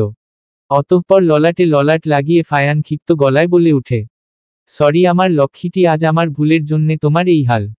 আমি যদি ইম্পর্টেন্ট মিটিংয়ে না থাকতাম তাহলে ইয়ামিন আমারই গার্ডদের মেরে তোমায় কিডন্যাপ করতে পারত না। তোমার সাথে করা প্রতিটি অন্যায়ের শাস্তি অপরাধীরা পাবে। আমার আদালতে এবং আমার নিয়মে ভয়ঙ্কর মৃত্যু ভোগ করবে ইয়ামিন। আরোরা ভয় কেঁপে উঠল এবং কিছুটা দূরে সরে এলো। হঠাৎ আরোরা ফায়ানের পেছনে তাকিয়ে এক চিৎকার দিল। ফায়ান পিছে তাকানোর পূর্বেই অনল ফায়ানকে রক্ষা করল। ইয়ামিন তার লোহার খণ্ডাংশ নিয়ে দূরে ছিটকে পড়ল। অনল ফায়ানের দিকে ফিরে হাতের সাহায্যে ফায়ানকে উঠতে সাহায্য করে। ফায়ান কয়েকজন গার্ডকে আদেশ করল আরোরাকে প্রোটেক্ট করতে। ফায়ানের বলার সঙ্গে সঙ্গেই 6 জন আরোরাকে ঘিরে ধরল।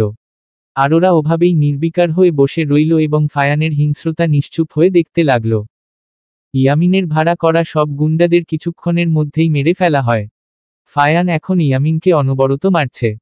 এক হাতে তার আগুনে পোড়ানো জ্বলন্ত ছুরি আর আরেক হাতে পিস্তল। ইয়ামিন লেসরিয়ে লেসরিয়ে পেছনের দিকে যেতে লাগলো এবং শেষ একটা ফন্দি আটল। শেষবারের জন্যে হলেও সে ফায়ানকে হারতে দেখতে চায়। ইয়ামিন তার রক্তমাখা দাঁত বের করে হাসতে হাসতে বলে, আমি জানি তুইও আরোরাকে ভোগ করতে চাস, আই প্রমিস আমার ভোগ করা শেষ হলে তোকে আমি ওরে দিয়ে দিব। তোরও স্বাদ মিটল আর আমারও। আর যদি এতই ভালোবাসিস বিয়ে করে দেখা, এতদিন কই ছিলি? বিয়ের কথা উঠলেই মামা লেজ গুটিয়ে পালাও তাই না? ইয়ামিন ভেবেছিল ফায়ান দমে যাবে। এসব মাফিয়াদের তো এই কাজ, তাদের মন বলতে কিছু আছে নাকি? কিন্তু ভাগ্যিস ফায়ানের একটা সুন্দর হৃদয় আছে। ফায়ান হিংস্রভাবে তাকালো ইয়ামিনের দিকে। অতঃপর অধর বাকিয়েই বলে, লেজ গুটিয়ে পালাবো আমি তাই না? ফাইন, তোর শেষ ইচ্ছা এবং হার দেখে নে। এখন এবং এই মুহূর্তে তোকে সাক্ষী রেখে আরোরাকে আমি বিয়ে করব। তারপর তুই মরবি, তোর মৃত্যু এই ফায়ানের হাতেই লেখা। বলেই ফায়ান কিছু গার্ডকে ইশারা দিল। তারা ইয়ামিনকে ভালোভাবে পাকড়াও করল। অনলকে ইশারা দিতেই অনল পানির বোতল এনে কাজীর জ্ঞান ফেরালো। এত রক্তপাত দেখে বেচারা তখনই জ্ঞান হারিয়ে ফেলেছিল। আরোরা সেখানেই থমকে রইল। ফায়ান তাকে বিয়ে করার কথা বলেছে? আরোরা নিস্তেজ প্রাণী হয়ে গেল, একদম পুতুল। অনল কাজীকে সব বুঝিয়ে দিল। ফায়ান আরোরাকে নিয়ে কাজীর সামনে বসেছে। আরোরা তখনও আনমনা। এই কিছু সময়ের ব্যবধানে তার উপর দিয়ে কি ঝড়টাই না গেল। ফায়ানের এই হিংস্র রূপ, ইয়ামিন সহ চারপাশের সবার করুণ চিত্র, এ যেন দুঃস্বপ্ন থেকেও অধিক ভয়ঙ্কর। আরোরাকে আনমনা দেখে ফায়ান তার বলিষ্ঠ হাতের মুঠোয় নিল আরোরার নরম মসৃণ হাত।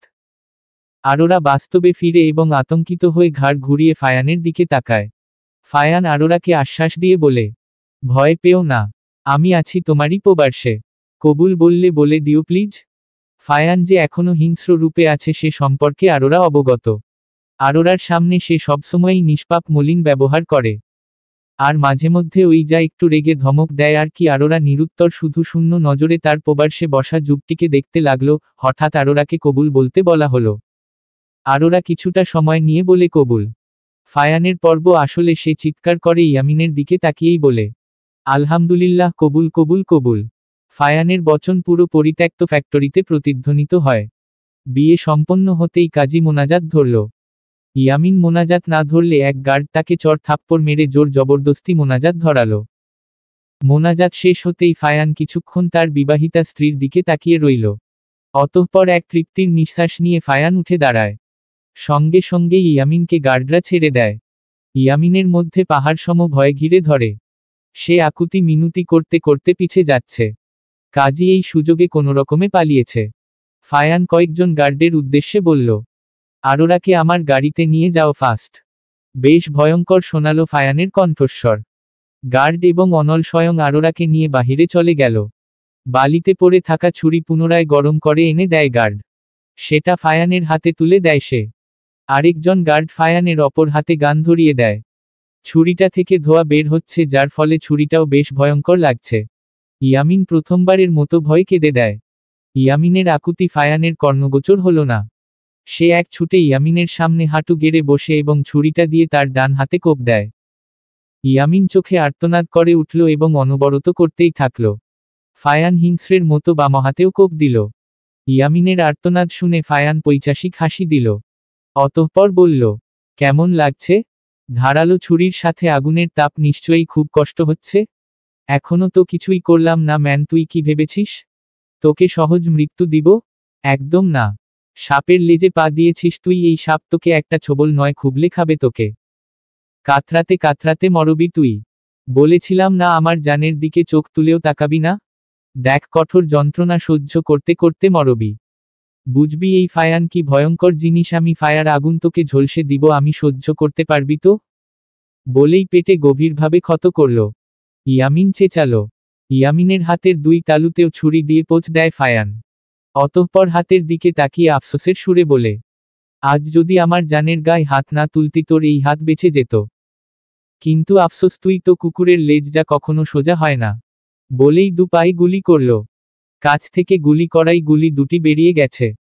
এবার ফায়ান ছুরি ঘুরাতে ঘুরাতে ইয়ামিনের মাথার কাছে এসে বসল। এতদিন তোকে কেন বাঁচিয়ে রেখেছিলাম জানিস? যাতে করে তোর মার কোল খালি না হয়। মায়েদের যথেষ্ট সম্মান করি আমি। আর তুই সেই মায়ের জাতিকেই ভোগের বস্তু বানিয়েছিস।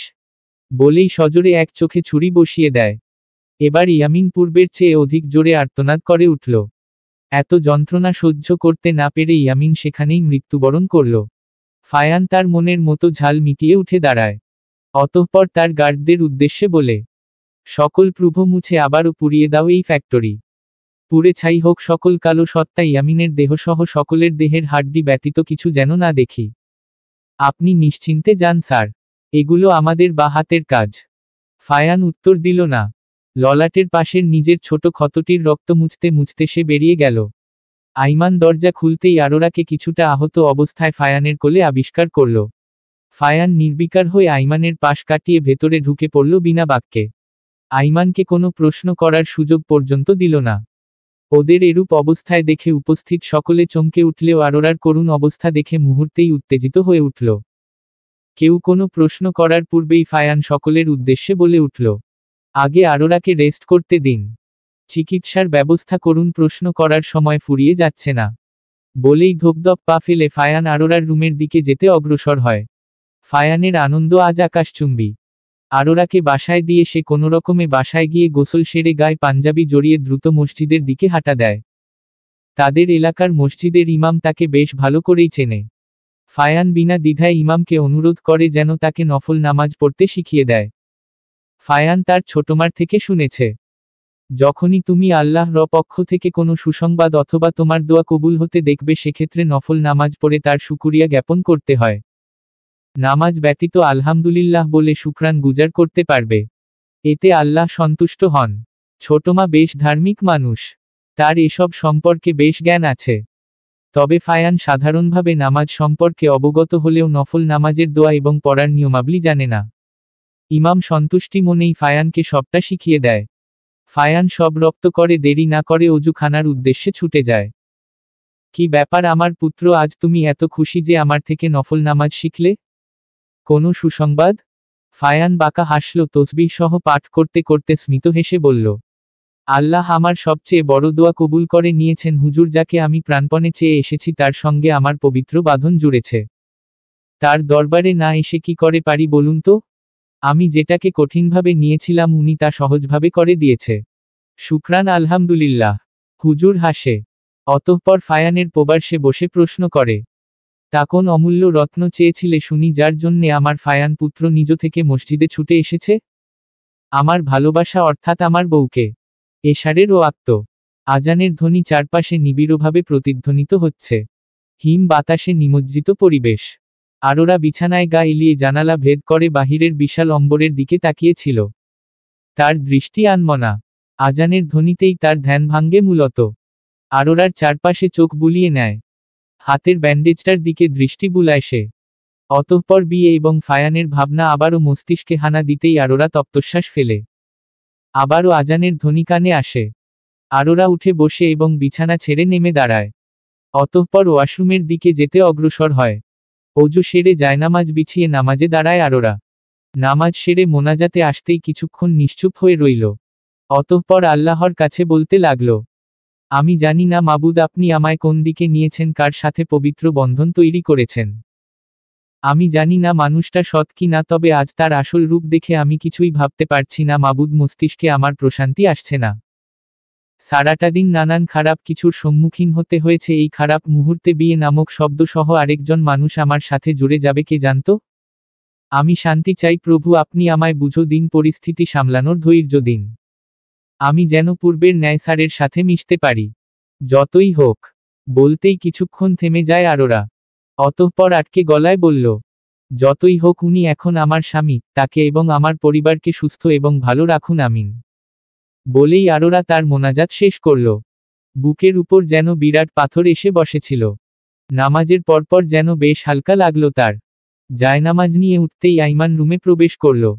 এক পলক হিজাবে আবৃত আরোরাকে দেখে হাতের জায়নামাজের দিকে তাকায়। নামাজ পড়লি? হুম ভাইয়া, কিছু বলবি? না, এই জিজ্ঞেস করতে এলাম ঠিক আছিস কি না। আলহামদুলিল্লাহ, শুয়ে থাকতে থাকতে ঠিক হয়ে গেছি, কাবার্ডে জায়নামাজ তুলতে তুলতে বলল। আইমান আর কিছু বলল না। কিছুক্ষণ নিশ্চুপ হয়ে বলে, কিছু জিজ্ঞেস করার ছিল। আমি জানি তুমি কি জানতে চাও।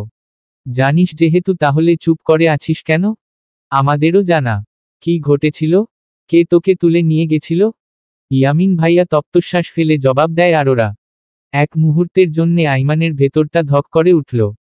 পর মুহূর্তে রেগে কিছু বলতে নিতেই আরোরা তাকে থামিয়ে বলল, বিয়ে করতে চেয়েছিল আমায়। আর ঠিক ওই মুহূর্তেই স্যার এসে হাজির হয়। বলেই চুপ করে যায় আরোরা। সে পারবে না সত্যিটা খুলে বলতে। আইমান জিজ্ঞেস করল, তারপর? ওই তো পুলিশে দেয়ার আগেই ইয়ামিন পালালো। অতঃপর স্যার পুলিশদের লাগিয়ে আমায় এখানে ছেড়ে গেল। পুরো মিথ্যাটা আগে থেকেই আরোরা ভেবে রেখেছিল। সে চায়নি আইমান ফায়ান সম্পর্কে খারাপ ধারণা নিক। আর যতক্ষণ না সে ফায়ান সম্পর্কে পুরোটা জানতে পারছে ততক্ষণে তার শান্তি হবে না। ইয়ামিন সেই মুহূর্তে খুব রেগে গেল। রেগে কিছু বলতে নিবে তখনই অনন্যা এসে হাজির হয়। আরোরাও স্বস্তির নিঃশ্বাস ফেলে। আইমান যেভাবে তাকে চেপে ধরেছে তাতে তার মুখ ফসকে কথা বের হওয়ার সম্ভাবনা বেশি ছিল। অনন্যা নিজ হাতে আরোরাকে খাইয়ে দিয়ে আরোরাকে শুইয়ে দেয় এবং বলে, এখন ঘুমা মা, শান্তি লাগবে। কম ঝড় তো যায়নি। আরোরা উত্তরে একটা শুকনো হাসি উপহার দিল। অতঃপর অনন্যা আইমানকে নিয়ে রুম থেকে বেরিয়ে গেল। আরোরা ডান কাত হয়ে শুল। অতঃপর চিন্তিত মনেই বালিশের পাশ থেকে ফোনটা হাতে নিল। আজ ফোনটা সে বাড়িতেই ফেলে গেছিল। আইমান তখন না বুঝতে পারলেও যখন আরোরার ঘরে আসে তখন টেবিলের উপর ফোনটা পায়। ফোন হাতে নিয়ে দেখে সুইচড অফ। আইমান অন করতে গিয়েই লক্ষ্য করল চার্জ শেষ। সে বুদ্ধি করে চার্জ দিয়ে রাখায় আরোরার এখন ফোন চালাতে সমস্যা হচ্ছে না। সে অনেকক্ষণ ডায়াল লিস্টে ফায়ানের নাম্বারটার দিকে তাকিয়ে রইল। আপনমনেই বলে উঠল, কি করছেন উনি? আমায় কি স্মরণে রেখেছেন আপনি? অনন্যা এবং মুনিব বিস্মিত হয়ে বিপরীত সোফায় বসা ফায়ানের বলা বচনগুলো শুনল। আরোরা বেশ দূরেই আছে এবং সে অনবরত ঘেমেই চলেছে। আইমান পিলারের সঙ্গে হেলান দিয়ে চোয়াল শক্ত করে দাঁড়িয়ে আছে। ইকবাল নিস্তব্ধতা প্রগাঢ় হওয়ার পূর্বেই মুনিব এবং অনন্যার উদ্দেশ্যে বলে উঠলেন, দেখুন আমাদের হাতে এখন কিছুই নেই, পরিস্থিতি তাদের বাধ্য করেছিল বিয়ের জন্য। এখন সেসব বিষয়ে বলতে আসিনি, আমি চাইছি আমার ভাইপো এবং আমার মেয়ের বিয়ে একসাথেই সম্পূর্ণ হোক। এখন আমাদের প্রস্তাবে আপনাদের মতামত কি? আমি চাইছি না বিয়েটা গোপনই থাকুক, যতই হোক একমাত্র ভাইপো আমার ভাই ভাবিও এই সিদ্ধান্তে সম্মতি জানিয়েছে। মুনিব কিছুক্ষণ নিশ্চুপ হয়ে ভাবল। অতঃপর ম্লান হাসার চেষ্টা চালিয়ে বলে, মেয়ে যদি রাজি থাকে আর ফায়ান বাবা যদি চায়, আমরা আটকানোর কে? যেই পরিস্থিতিই হোক শরীয়তের নিয়মেই তো বিয়েটা সম্পন্ন হয়েছে। আইমানকে বিধ্বস্ত দেখালো বেশ। দিয়া আইমানের অবস্থা দেখে বুঝল আইমান কি ভাবছে। ওদের কথার মাঝে বেগড়া হওয়ার পূর্বেই দিয়া লাজুক স্বরে মুনিবের উদ্দেশ্যে বলে উঠল, আঙ্কেল আপনি যদি কিছু মনে না করেন তাহলে আমি আইমানের সঙ্গে আলাদা কথা বলতে চাই। নিশ্চয়ই মা, তোমার বাগদত্তা, এখন সে পারমিশন নেয়ার কি আছে? দিয়া লাজুক হেসে উঠে দাঁড়ায়। অতঃপর আইমানকে এক প্রকার জোর করেই সেখান থেকে ছাদে নিয়ে যায়। মুনিব ঘাড় বাঁকিয়ে আরোরার দিকে তাকালো। আরোরা মাথায় স্পর্শ পেতেই তড়িৎ গতিতে মাথা তুলে তাকালো। মুনিব তার সামনে দাঁড়িয়ে, মা, গতকাল যা হয়েছে তা হয়েছেই। এখন তুই কি নতুন করে সব শুরু করবি? তুই কি চাস আমরা এগোই? তোকে জোর করব না আমি। আরোরা নির্বাক দৃষ্টিতে একবার বাবার দিকে তো আরেকবার ফায়ানের দিকে তাকালো। ফায়ান এক বুক আশা নিয়ে আরোরার পানেই তাকিয়ে। মুহূর্তেই ফায়ানের সাথে কাটানো সকল ভালো মুহূর্তগুলো তার মস্তিষ্কে নাড়া দিল। স্মৃতিচারণ করতে করতে আপনমনেই আরোরা বলে উঠল, আমার কোনো আপত্তি নেই বাবা। রৌদ্রোজ্জ্বল সকাল। রুহান আরিশার সঙ্গে কথা বলার আপ্রাণ প্রচেষ্টা চালাচ্ছে, কিন্তু আরিশা তাকে এক মুহূর্তের জন্যেও সহ্য করতে পারছে না। রুহান একসময় না পেরে আরিশার হাত ধরে হেঁচকা টান দেয়। কি সমস্যা তোর? এত ঢং করছিস কেন? একটু তো এক্সপ্লেইন করতে দে। কি এক্সপ্লেইন করবি তুই? কি করার বাকি আছে? নিজেরই বন্ধুর সঙ্গে তুই যা বেইমানি করেছিস, তাতে তোর সাথে কোন দুঃখে কথা বলতে যাব আমি? যা জেবাকে নিয়েই মর তুই, আমার বা আরোরার খবর নেয়ার কোনো প্রয়োজন নেই তোর। রুহান বেইমানি করেনি। আরিশা চমকে পিছে ফিরে তাকালো। ফায়ান পকেটে হাত গুজে দাঁড়িয়ে। তার নেত্রে গোল ফ্রেমের চশমা। কিন্তু রুহান তো। হ্যাঁ, রুহান মিশেছে জেবার সাথে। তবে জানো কি, এই রুহানের জন্যই তুমি তোমার বান্ধবীকে সহি সালামতে দেখছ। ভাইয়া, তুই কি এখনো রেগে আছিস? আইমান কিছু বলল না। নিশ্চুপ হয়ে পাউরুটিতে মাখন মেখে আরোরার পাতে তুলে দিচ্ছে। অনন্যা গেছে আরোরার নানুবাড়ি সকলকে বিয়ের দাওয়াত দিতে। আইমান আরোরাকে নিয়ে বাড়িতে। আরোরা একই প্রশ্ন আবারও করল, কিন্তু আইমান নিরুত্তর। আরোরা বেশ হতাশ হলো ভাইয়ের এরূপ ব্যবহারে। বিয়েটা তো অ্যাক্সিডেন্টালি হয়েছে, তার কি দোষ? আরোরা খাবারের প্লেটে হাত দেয় না। নিশ্চুপ হয়ে দৃষ্টি নত করে রাখল। আইমান খাবার চিবুতে চিবুতে কোনা চোখে আরোরাকে খেয়াল করল। আরোরাকে কিছুটা খোঁচা মেরে বলে, কি, জামাইয়ের জন্য বসে আছিস? 90 দশকের বউদের মতো শুরু করেছিস? ফায়ানকে তুই কল করবি নাকি আমি? জিজ্ঞেস করা লাগবে ফায়ান খেয়েছে কি না? ওয়েট, কল দিচ্ছি। জেনে এই খাবার খেয়ে আমায় উদ্ধার কর। তোর খাওয়া নিয়ে বসে থাকলে বসো, আমায় মাথায় বসিয়ে রাখবে না। আরোরার গা জ্বলে উঠল। আইমান ফোন দিতে পকেট থেকে ফোন বের করতেই আরোরা আসন ছেড়ে উঠে ধপ ধপ করে নিজের ঘরে চলে গেল। দরজাটাও সশব্দে বন্ধ করল। আইমান কয়েকবার পিছু ডাকল, কিন্তু আরোরা তো আরোরাই। আইমান শেষে বুয়াকে আরোরার খাবারের কথা বলে অফিসে চলে গেল। বুয়া খাবার নিয়ে আরোরার দরজায় অনেকবার করাঘাত করেছে, কিন্তু আরোরা রেসপন্স করেনি। বুয়া, বললাম তো আমি খাবার খাবো না আপ। বলতে বলতেই আরোরা লিভিং রুমে চলে আসে। লিভিং রুমে বসা আগন্তুকটিকে দেখে আরোরার বচন বন্ধ হয়ে গেল। ফায়ান বসে আছে, তাও আবার চোখ মুখ গরম করে। আরোরাকে দেখতে পেতেই ফায়ান বলে উঠল, বুয়া না আমি আবার, তুমি খাওয়া নিয়ে ঢং শুরু করেছ?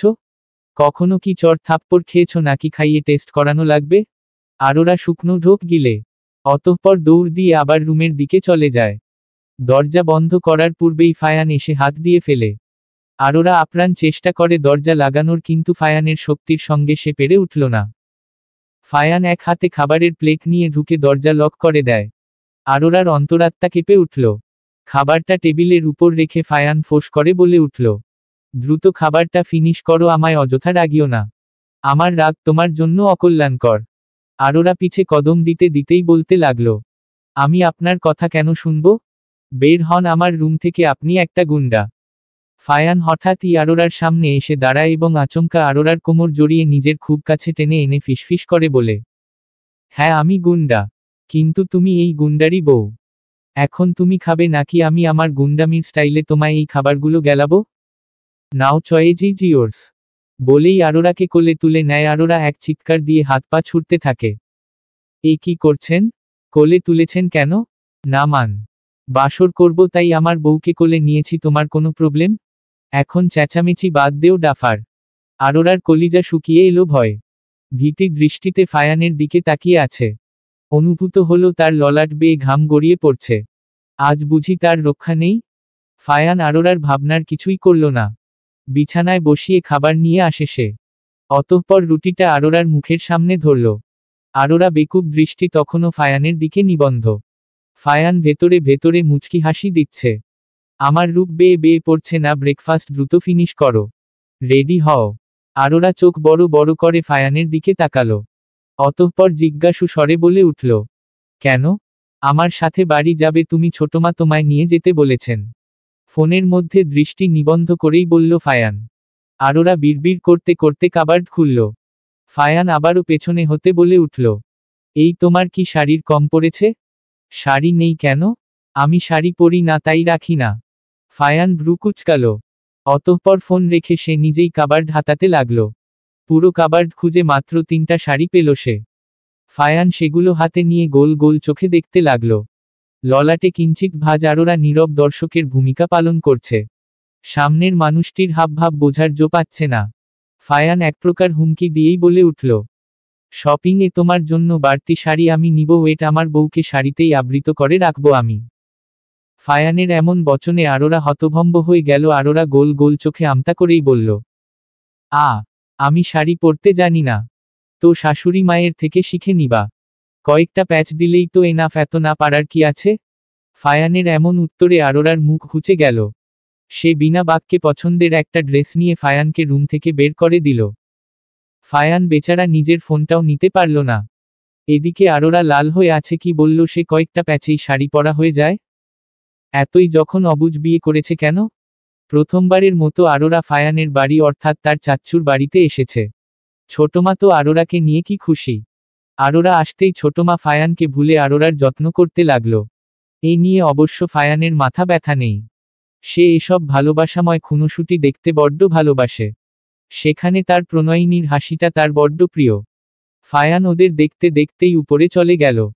আরোরা খুব সহজেই মিশে গেছে ছোটমায়ের সঙ্গে। আন্টি বলায় কয়েকবার বোকাও খেয়েছে বেশ। এই মানুষটা এতটা মিশুক হবে আরোরার ভাবনার বাইরে ছিল। আইমানের এঙ্গেজমেন্ট পার্টিতে খুব একটা সাক্ষাৎ না হওয়ায় ওনাকে চিনতে পারেনি। ছোটমা হাসি মুখেই একবার বলেছিল, ভাবিকে অর্থাৎ তোমার শাশুড়িকে কল দিব ভেবেছিলাম, কিন্তু তাদের ওখানে এখন রাত বেশ। তাই তোমার সাথে তোমার শাশুড়ির সাক্ষাৎ করিয়ে দিতে পারলাম না। সমস্যা নেই আন্টি। আবার আন্টি? বকা দিব কিন্তু। আরোরা জিহ্বায় কামড় দেয়। অতঃপর এক কান ধরে মিয়ে যাওয়া গলায় বলে, সরি ছোটমা। দিয়া ভাবি কোথায়? সে কোনো ফ্রেন্ডের সাথে মিট করতে গেছে। সন্ধ্যায় শুনেছি আইমানের সঙ্গেই ফিরবে। আরোরা প্রত্যুত্তরে নীরব থাকে। হঠাৎ আরোরার এক দেয়ালে চোখ আটকে যায়। রাইফেল ঝুলিয়ে রাখা আরোরার মনে পড়ে গেল সেই বিষাক্ত দিনটি। সাথে মনে পড়ে গেল ফায়ানের হিংস্রতা। আরোরা মুহূর্তেই চুপসে গেল। ভেবে নিল ফায়ানকে সে সব প্রশ্ন করবে। দুপুরের লাঞ্চটা আরোরা ফায়ানদের বাড়িতেই সারল। ফায়ান লক্ষ্য করল আরোরা তাকে এড়িয়ে চলছে। ছোটমা থাকায় আরোরাকে সে কিছু জিজ্ঞেস করার সুযোগ পাচ্ছে না। তবে সে নড়ল না ওদের কাছ থেকে। ছোটমা ফায়ানকে তাদের সাথে লেগে থাকতে দেখে বলে উঠল, কি বাপ, এখনই বউয়ের সাথে চিপকে আছো? বাকি জীবন কি করবে? অনন্যা আরোরাকে শাড়ি, থ্রিপিস সহ নানান অর্নামেন্টস দেখাচ্ছে। আরোরা কিছুটা আনমনে থাকলেও অনন্যাকে তা বুঝতে দিচ্ছে না। অনন্যা সব বেছে এক অতীব সুন্দর লেহেঙ্গা চয়েজ করল বিয়ের জন্যে। লেহেঙ্গাটা বাহির থেকে অর্ডার দিয়ে বানানো। ফায়ান নিজেই এই ডিজাইন পছন্দ করেছে। লেহেঙ্গাটা এমন যেন লেহেঙ্গা হয়, আরোরা শাড়ি পরে আছে। বোঝার জন্যেই এটা একটা লেহেঙ্গা। টকটকে লাল, ছোট বড় ব্ল্যাকস্টোনের কাজের ফলে বেশ ভারীও। অনন্যা হেসে বলে, দেখেছিস কেমন চয়েজ?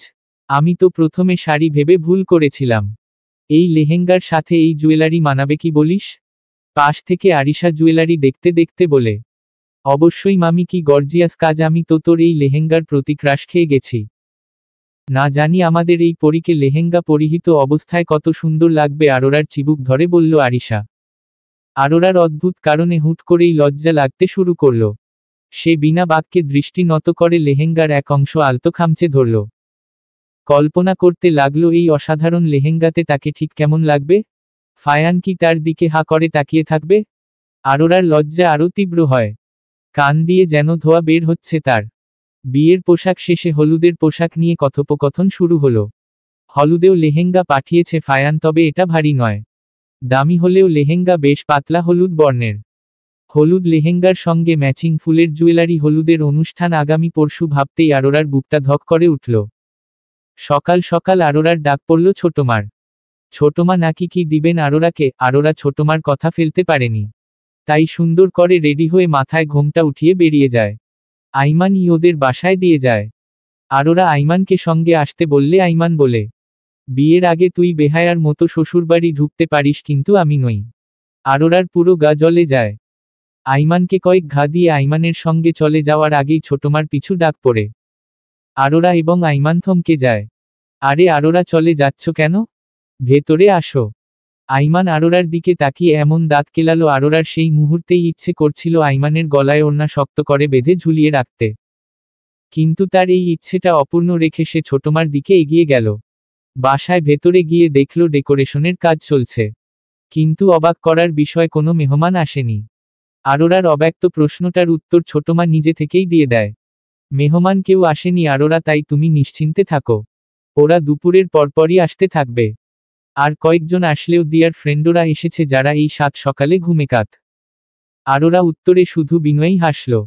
আসলেই তো এখনো সকাল 10টাও গড়ায়নি। ছোটমা আরোরাকে কিছু উপহার দিতে দিতে সেগুলো সম্পর্কে বলতে লাগে। আরোরার নেত্রপল্লব একজনকে তৃষ্ণার্ত হয়ে খুঁজে চলেছে, কিন্তু সেই কাঙ্ক্ষিত মানুষটির দর্শন নেই।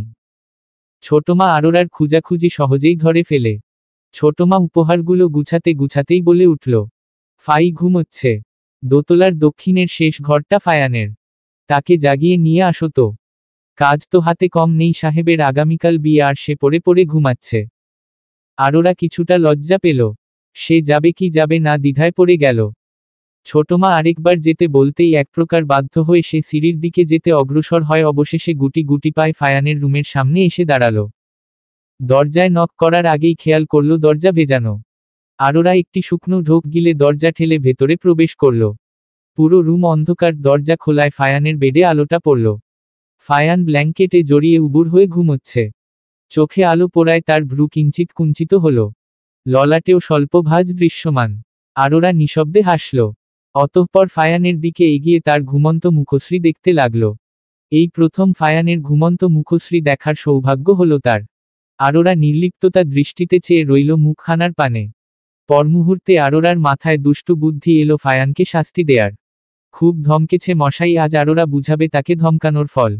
আরোরার তার ওড়নার কোনা অংশ দিয়ে ফায়ানের কানে দিয়ে সুরসুরি দিতে থাকল। ফায়ান নড়েছড়ে তার কানে হাত বুলাচ্ছে। আরোরা মুখে ওড়না চেপে হাসছে। আবার দিল কয়েকবার সুরসুরি। একবার তো ফায়ান সজোরে কানে চড় মারল। এবার আরোরা অনেক কষ্টের হাসির বেগ কমালো।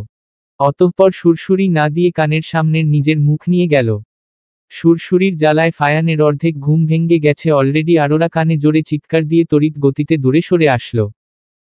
ফায়ান একপ্রকার লাফ দিয়ে উঠে বসল। আরোরা অট্টহাসিতে ফেটে পড়ল। আরোরার হাসির শব্দ শুনে ফায়ান আরোরার দিকে তাকালো এবং তারও বুঝতে বাকি রইল না এই অকাজকার। আরোরা ফায়ানকে ভেঙ্গিয়ে বলে উঠলা, শুভ লাফানো সকাল। বলেই আরোরা রুমে এক মুহূর্তও দাঁড়ায় না। ফায়ান দ্রুত তার টি শার্টটা গায়ে জড়িয়ে বেড থেকে নেমে আসে। অতঃপর এলোমেলো চুল ঠিক করতে করতে রুম থেকে বেরিয়ে যায়। ফায়ান আসার আগেই আরোরা তার উপহার নিয়ে ফায়ানদের এক গাড়ি করে চলে যায়। ফায়ান নিচে নেমে এদিক ওদিক তাকিয়ে আরোরাকে খুঁজতে লাগলো। ফায়ানকে দেখে ছোটমা বলে উঠে, কিরে ফায়ান, উঠে গেছিস? আরোরা তো সবে চলে গেল। আর হ্যাঁ শুন, তোর চাচ্চু বলেছে যেন দ্রুত খেয়ে তার সাথে দেখা করতে। ফায়ান মিনমিন করে শীত বলে আবার উপরে চলে গেল। হলুদের সাজে নিজেকে আবৃত করল আরোরা। আরোরা নেত্রপল্লব তুলে দর্পণে তাকালো এবং নিজের এই সাজে নিজেই চমকে উঠল। অসম্ভব সুন্দর লাগছে তাকে। নিজেকে চিনতে ভুল করছে যেন বারংবার। মুখশ্রীতে হলুদের সাজ, ফুলের টিকলি, হাতে চুড়ির ন্যায় ফুলের তোড়া, গলায় কানে ফুলের অলংকার। আরিশা হলুদ দোপাট্টা সুন্দরভাবে আরোরার মাথায় দিয়ে দিল। এবার যেন পরিপূর্ণ লাগছে আরোরাকে। আরিশা নিজেও মুগ্ধ নয়নে তাকিয়ে রইল আরোরার দিকে। এই আরু, এটা কি আদৌ তুই? কল্পনার চেয়েও সুন্দর লাগছে তোকে মাহশাল্লাহ পরিটা। তখনই অনন্যা রুমে প্রবেশ করল। ফুলে আবৃত হুরকে দেখে তারও নয়নযুগল ধাঁধিয়ে গেল। অনন্যা চোখের কোণ মুছে মুখে হাসি ঝুলিয়ে বলে, আরোরা চল মা, রিসোর্টে যেতে লেট হচ্ছে। আরিশা এবং আরোরা উভয়েরই ধ্যান ভাঙল। আরোরা অধর জোড়া প্রসারিত করে আরিশার সাহায্যে উঠে দাঁড়ালো।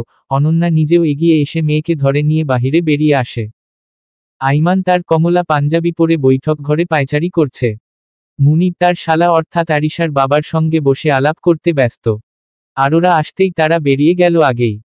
আইমান তার বোনকে প্রাণভরে দেখে গালে হাত ছুঁয়ে বলে, আমার বাচ্চাটা আজ কত বড় হয়ে গেছে। একেবারে আমার আগেই বিয়ে সেরে ফেলেছে। ভাইয়া আবারও খোঁটা দিচ্ছ? আম্মু কিছু বলো না। অনন্যা আড়ালে চোখ মুছে আইমানকে ধমক দেয়। আইমান খিলখিল করে হেসে নিজে বোনের হাত ধরে বেরিয়ে যায়। অ্যাপার্টমেন্টের সকলেই উৎসুক হয়ে বেরিয়ে এসেছে আরোরা এবং আইমানকে দেখার জন্যে। ফটোগ্রাফাররা ছবি ভিডিও করতে ব্যস্ত। অ্যাপার্টমেন্টের উৎসুক জনতা অবাক দৃষ্টিতে এই দুই ভাই বোনকে দেখছে। আইমান বেশ সাবধানতা অবলম্বন করে আরোরাকে সিঁড়ি দিয়ে নামাচ্ছে। আরোরা হিল না পড়লেও কিছুটা উঁচু জুতো তো পড়েছেই, তবে তার হাঁটতে খুব একটা কষ্ট হচ্ছে না। আরোরা এবং আইমান একসাথে একই গাড়িতে উঠল। আরোরার পাশে আরিশা এবং ফ্রন্ট সিটে রুহান। রুহানকে দেখে আরোরা বেশ অবাক হয়, তবে টু শব্দও করল না। বেশ হই হুল্লোড় করতে করতেই ওরা রিসোর্টে পৌঁছালো। রিসোর্টের গেটে দাঁড়িয়ে ফায়ান। সে নিজে রিসিভ করবে তার প্রণয়ীকে। ইকবাল তার গেস্টদের সাথে কথা বলছে আর গেটের সামনে দাঁড়িয়ে অপেক্ষা করছে তার মেয়ে জামাই এবং বৌমার জন্যে। অবশেষে কাঙ্ক্ষিত সময়টি হাজির হয়। ফায়ান তার অপেক্ষার অবসান ঘটিয়ে গাড়ির ডোর খুলে দেয়। প্রথমে আরিশা বেরিয়ে পড়ে। আরোরার তো ফায়ানকে দেখে চোখ কপালে উঠে গেছে। সাদা শেরওয়ানিতে ফায়ানকে অনেক সুদর্শন লাগছে। ফায়ান হাত বাড়াতেই তার ধ্যান ভাঙ্গে। অতঃপর মুখশ্রীতে লাজুক ভাব এনে ফায়ানের হাতে তার মেহেদি রাঙা হাত এগিয়ে দিল। অতঃপর গাড়ি থেকে নেমে দাঁড়ায় আরোরা। ফায়ানের চোখ যেন সরছেই না তার পিজনের থেকে। দুজন একত্রে প্রবেশ করল রিসোর্টে। ফটোগ্রাফাররা ছবি ভিডিও করেই চলেছে অনবরত। আরোরা আর চোখে যতবারই ফায়ানকে লক্ষ্য করেছে ততবারই ফায়ানকে নিজের দিকেই তাকিয়ে থাকতে দেখেছে, এতে যেন তার লজ্জার পরিমাণ আরও বৃদ্ধি পাচ্ছে। আইমান দিয়া পাশাপাশি এবং ফায়ান আরোরা পাশাপাশি বসে আছে। গান বাজনার সাথে হলুদের অনুষ্ঠান বেশ ভালোভাবেই চলছে। একের পর এক দুই জোড়াকে হলুদ মাখিয়ে যাচ্ছে। ফায়ান এখন শেরওয়ানি ছেড়ে সাধারণ সাদা পাঞ্জাবি পরিহিত। ফায়ান আরোরার কানে ফিসফিস করে বলতে লাগে, এই হলদেপরি আর কত নিজের বিচিত্র রূপে ঝলসে দিবে বলো তো? ইচ্ছে তো করছে ঝাপটে ধরে আমার চিত্তে তোমায় লুকিয়ে রাখি। এই রূপ যে আমার চিত্তের অগ্নিধারা ক্রমগত বাড়াচ্ছেই। আরোরা যেন পুরো জমে গেল। লেহেঙ্গার কিছু অংশ দুই হাতে খামচে ধরে মূর্তির মতো বসে রইল সে। তার গলার স্বর কখনোই তো উবে গেছে। ফায়ান আবারও বলে ওঠে, এড়িয়ে যাচ্ছ আমায়? ফাইন, আমিও দেখে নিব আগামীকাল বাসরে কিভাবে এড়িয়ে চলো। এই কয়েকদিনের করা ইগনোর ফাইলামি সবকিছুর হিসাব আমি নিজে নিব। গেট রেডি ফর টুমরো, খুব হবে সুখ দুঃখের আলাপ। তোমায় এখানে ডেকেছি কারণ আমি জানি তুমি কোন আতঙ্কে আছো। ফায়ানের এমন চটপটে ভঙ্গি শুনে আরোরা গোল গোল চোখে ফায়ানের দিকে তাকালো। নিস্তব্ধ গভীর রাত। অদূর থেকে নিশাচর পাখির ডাক শোনা যাচ্ছে। গভীর অন্ধকার গ্রাস করেছে ধরণীতে। এই অন্ধকারকে কৃত্রিম আলো গ্রাস করতে অক্ষম। আরোরা এখন ফায়ানের গাড়িতে অবস্থান করছে। অনেকটা পালিয়েই বাহিরে এসেছে আরোরা। ফায়ান নীরব হয়ে আরোরাকে কাছে টেনে নেয়। আরোরা ফায়ানের বুকে আবেশে চোখ বুজে রইল। ভীষণ ক্লান্ত লাগছে তার। ফায়ান আরোরার গাল থেকে চুলগুলো সরাতে সরাতে বলতে শুরু করল, তোমার মনে হয়তো আমায় নিয়ে অনেক প্রশ্ন। হয়তো ভেবেও নিয়েছ আমি কোনো খুনি অথবা খারাপ কাজে লিপ্ত। আমার কিশোরকাল কেটেছে পিস্তল চালানো শিখে। তুমি তো জানো আমি আমেরিকায় জন্ম নিয়েছি। ছোট থেকেই আমি বেশ মুভি দেখতাম, স্পেশালি থ্রিলার অ্যাডভেঞ্চার টাইপ। সেগুলা দেখতে দেখতে আমার অস্ত্রের প্রতি এক আগ্রহ জমে যায়। মা আমায় খেলনা পিস্তল রাইফেল এগুলো কিনে দিত। আমিও খেলতাম। একসময় আমার এক গ্র্যান্ডোপার সঙ্গে পরিচয় হয়। তিনি ছিলেন সিআইএ এর একজন অফিসার। সিআইএ রা পুলিশদের থেকেও বিচক্ষণ বুদ্ধিসম্পন্ন। তাদের জন্যই মূলত আমেরিকা সামরিক শক্তিতে টপ 10-এ আছে। ওই গ্র্যান্ডোপা তার কর্মসময়ের বিরাট কেসগুলো আমার সঙ্গে শেয়ার করতেন। একদিন মনে হলো আমারও এসবে প্রবল ইচ্ছা জেগেছে গ্র্যান্ডোপাকে জানাতেই গ্র্যান্ডোপা বলেন আমি চাইলে সম্ভব, তবে তার জন্য অনেক প্র্যাকটিস এবং অনুশীলনের প্রয়োজন। আমি রাজি হই। তারপরই গ্র্যান্ডোপা আমায় ওদের এক গোপন ক্যাম্পে নিয়ে যায়। আমার মা বাবা অবধি জানত না সেই ঠিকানা। আরোরা চমকে সোজা হয়ে বসল। অতঃপর অস্ফুট স্বরে বলে, কেন? অনেক সিকিউরিটি আছে এসবে, যা বাহিরের কাউকে বলা হতো না। আর আমি বরাবরই মা বাবার প্রতি দুর্বল, তাই গ্র্যান্ডোপা সেসব বুঝে তাদের ঠিকানা জানায়নি। যদি আমি তাদের সঙ্গে দেখা করে দুর্বল হয়ে যাই আর আমার মতো পাল্টে যায় সেই ভয়। গ্র্যান্ডোপার আদেশে আমি পুরো 8 বছর সেই ক্যাম্পে ছিলাম। আমার পড়াশোনার পাশাপাশি নিয়ম করে ট্রেনিং হতো, ইভেন্ট টর্চারও। এভাবে হয়েছিলাম আমি একজন শক্ত কঠিন মানুষ। আমার ভালোবাসার দরজাটা খোলা ছিল শুধুমাত্র ফ্যামিলির জন্যেই। সিআইএতে জয়েন হওয়ার আগে আমি 2 বছর ফ্রিডম নেই। এই 2 বছরে আমার বিডি আমেরিকায় বেশ গার্ড হয়। বিজনেস বলতে আমার পাপার আছে, সেটাতেই জয়েনিং ছিলাম। সিআইএতে জয়েন হওয়ার ঠিক 2 মাস আগে চাচ্চু আমায় কল করে জানায় বিডিতে বড় সন্ত্রাসীর আবির্ভাব ঘটেছে, যার দায়িত্ব সে আমায় দিতে চায়, তবে গোপনে। এই নিয়ে আন্ডার ওয়ার্ল্ডের কিছু মাফিয়া আমায় সঙ্গ দিবে। চাচ্চুর কথায় কিছুদিনের মধ্যেই আমি দেশে আসি এবং প্রথমবারের মতো বিডিতে পা রাখি। 15 দিনের মতো সময় লাগে এদেশের নিয়মকানুন সংস্কৃতির সঙ্গে নিজেকে মানিয়ে নিতে। এর মাঝে আমি সব রপ্ত করে নেই। বেরিয়ে পড়ি সন্ত্রাসী প্রতিরোধে। মাফিয়াদের সাথে আমি মিশে বুঝেছিলাম পলিটিক্স সরকার নয়, এই মাফিয়ারা পরিচালনা করে। একসময় আমিও হয়ে গেলাম এই অন্ধকারের সদস্য। আমার ডিসিশন হয়ে উঠে এদেশের আইন যা সাধারণ মানুষকে দিতে পারেনি তা আমি দিব। আমার আদালতে সাধারণ মানুষেরা সুবিচার পাবে। আমার এখানে টাকার গোলামি চলবে না। আমার এই অন্ধকার রাজ্যে আমি এক মুঠো আলোর সন্ধান পেলাম কিছুদিনের মধ্যেই, সেটা হলে তুমি। অদ্ভুত ছিল আমাদের পরিচয়টা, যদিও সামনাসামনি নয়, অদূরে। বলেই ফায়ান থামল। অতঃপর লম্বা শ্বাস ফেলে বলে, আর কোনো প্রশ্ন? সিআইএতে আর জয়েন করেননি? না, তোমার জন্যই আমি সেদিকে পা মারাইনি। আমার কাছে তুমি বেশি ইম্পর্টেন্ট। আমায় কিভাবে চিনলেন বললেন না যে? অন্য একদিন বলবো। এখন প্রশ্নের উত্তর পেয়েছ? আমি কিন্তু কোনো 2 নম্বরই ব্যবসা করি না ওই ইয়ামিনের মতো। ইয়ামিনকে টানছেন কেন? অন্যদিকে ফিরে মুখ বেজার করেই বলে আরোরা। ফায়ান ফিচেল হাসি দিয়ে আরোরার কাঁধে থুতনি দিয়ে বলে, অনেক রাত হয়েছে, যাও ঘুমাও। আমিও যাই, বেশ টায়ার্ড। বিয়ের ঢোল বেজেছে। বলতে বলতেই রুহান আরোরার রুমে প্রবেশ করল। আরোরা হেসে রুহানকে বেরিয়ে যেতে বলে, কিন্তু রুহান আরোরাকে সম্পূর্ণ অবজ্ঞা করে এক সোফায় গিয়ে বসল। এবার ধুম লাগলো আরিশা এবং রুহান। আরোরা ওদের ঝগড়া দেখছে আর হাসছে। গতকাল রাতে আরোরা আরিশার থেকে জেনেছে সবটা। রুহানকে ফায়ান আগেই জেবার সম্পর্কে ধারণা দিয়ে দেয় এবং ফায়ানের হয়েই রুহান জেবার সঙ্গে অ্যাক্টিং করেছে। জেবার নাকি এখন এক বুড়ো আঙ্কেলের সঙ্গে বিয়ে হয়েছে এমনটাই জানায় আরিশা। মজার ব্যাপার হলো সেই আঙ্কেলও ফায়ানের লোক। ইতর মসজিদে না গিয়ে এখানে কি করছিস? এত মেয়েদের সাথে থাকতে লজ্জা করে না? লজ্জা করবে কেন? আমিও না হয় একটা পটিয়ে নিলাম, প্রবলেম কি? আর মসজিদের কাজ শেষ করেই ফিরেছি। দেখে নে এখনই কাজী এসে আমাদের কনেকে দ্বিতীয়বারের মতো কবুল বলতে বলবে। দেখ আরিশা, ফার্স্ট টাইম মিস দিলেও এবার আমি দিচ্ছি না। আফটার অল বেস্ট ফ্রেন্ড হুমে আমিও দেখব আমাদের বধূ কিভাবে কবুল বলে। আরোরা লজ্জায় দৃষ্টি নত করে ফেলল। রুহানের কথা মতন কিছুক্ষণের মধ্যেই কাজী এসে হাজির হলো। আরোরা বেশ সময় নিয়েই কবুল বলে। আরোরা কবুল বলতেই সকলে খুশিতে এক চিৎকার দেয়, সাথে আরোরাকেও বেশ পচানো শুরু করে। কাজী বের হতেই অনন্যা আসে মেয়ের কাছে। সকলের উদ্দেশ্যে বলে, অনেক চেঁচামেচি করেছ, এখন রিসোর্ট যেতে হবে। ফায়ান আইমান মসজিদ থেকে ডিরেক্ট চলে গিয়েছে। দেরি করো না মেয়েরা, বলেই আরোরার দিকে তাকায়। মুহূর্তেই বুকের মধ্যে হাহাকার অনুভূত হলো অনন্যার। কষ্টকে মাটি চাপা দিয়ে আরোরার থুতনি ধরে মুখে হাসি ঝুলিয়ে বলে, মাহশাল্লাহ, আমার মেয়েটা। কারো নজর না লাগুক। পাশ থেকে আরোরার কয়েকজন কাজিন বলে উঠল, ভুল বললে ফুপি। কারো না লাগলেও আমাদের জিজুর ঠিকই লেগে যাবে, দেখবে বিয়ের প্রোগ্রাম ছেড়ে মশাই বউকে দেখবে। এমন বচনে রুমের সকলে হেসে উঠল। আরোরা তাকে এক চাপড় মেরে বলে, বদ। অনন্যা হেসে মেয়েকে নিয়ে বিছানা থেকে নেমে দাঁড়ায়। অতঃপর সকলে বেরিয়ে গেল রিসোর্টের উদ্দেশ্যে। বিয়ের প্রোগ্রাম, ফটোগ্রাফি, খাবারের পর এলো সবচেয়ে কঠিনতম মুহূর্ত, বিদায়ের সময়। 2 ভাই 2 বোনকে জড়িয়ে ধরে রইল অনেকক্ষণ। আইমান আরোরাকে তুলে দিল ফায়ানের হাতে আর ফায়ান দিয়াকে তুলে দিল আইমানের হাতে। 2 পরিবার একইভাবে ক্রন্দনরত।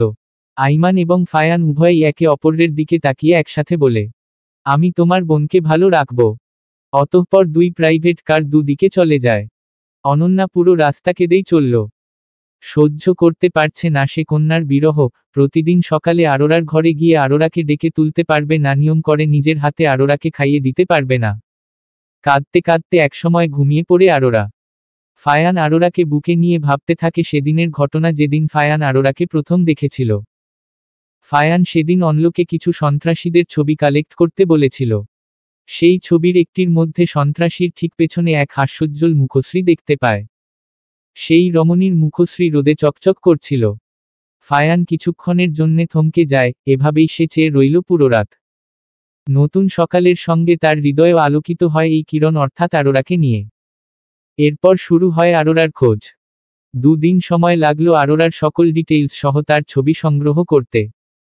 এভাবেই তার রাতের পর রাত, দিনের পর দিন অতিবাহিত হয় এই এক তরুণীকে ভেবে। একসময় ফায়ানও নিয়ত করে তার এই প্রণয়ই হবে তার অর্ধাঙ্গিনী। হলোও তাই। ফায়ানের আজ নিজেকে সবচেয়ে সুখী মানুষ মনে হচ্ছে। ঘুম ভাঙলে ফুলে সজ্জিত বিছানায় নিজেকে আবিষ্কার করল আরোরা। ধীরে ধীরে সে উঠে বসল। মাথাটা কেমন ব্যথা করছে।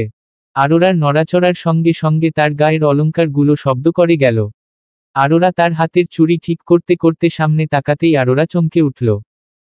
ফায়ান শেরওয়ানি খুলছে আয়নার সামনে দাঁড়িয়ে। আরোরা চোখ বড় বড় করে তাকালো ফায়ানের দিকে। ফায়ান আয়নায় আরোরাকে দেখল।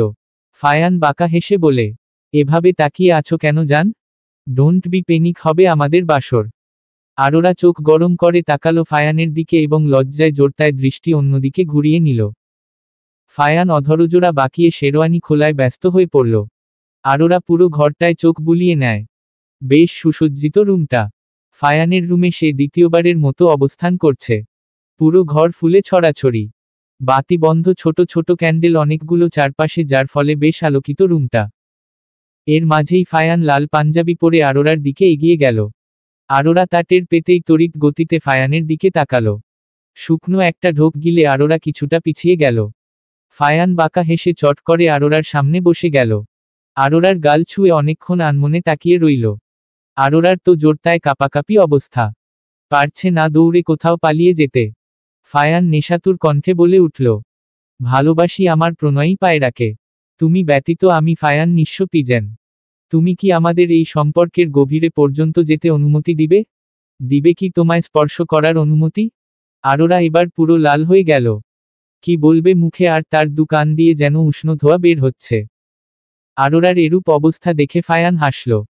ফায়ান আরোরার থেকে কিছুটা সরে বসে বলে, কুল রিল্যাক্স, এখন বাজে সবে 9টা।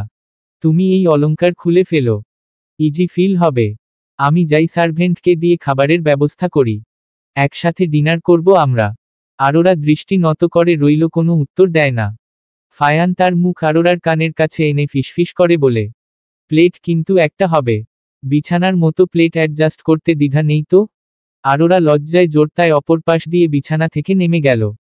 ফায়ান আরোরার লজ্জা দেখে হাসতে হাসতে বলে, ওয়াশরুমটা ওদিকে। আরোরা কোনা চোখে ফায়ানের দিকে তাকিয়ে লাগেজের দিকে হাঁটা দেয়। মিনমিন করে বলতে লাগে, ঠোঁটকাটা একটা। সুমিষ্ট নতুন সকাল। সূর্যের নরম কিরণ জানালা ভেদ করে রুমে প্রবেশ করেছে। পর্দাগুলো অসমান্তরাল ভাবে উঠছে। আরোরা পিটপিট করে চোখ মেলতেই ফায়ানের মুখশ্রী দেখতে পেল। কত নিষ্পাপ লাগছে ফায়ানকে। ঘুমন্ত মানুষদের এত নিষ্পাপ নম্র কেন লাগে, যেন তারা পৃথিবীর সবচেয়ে অবুঝ।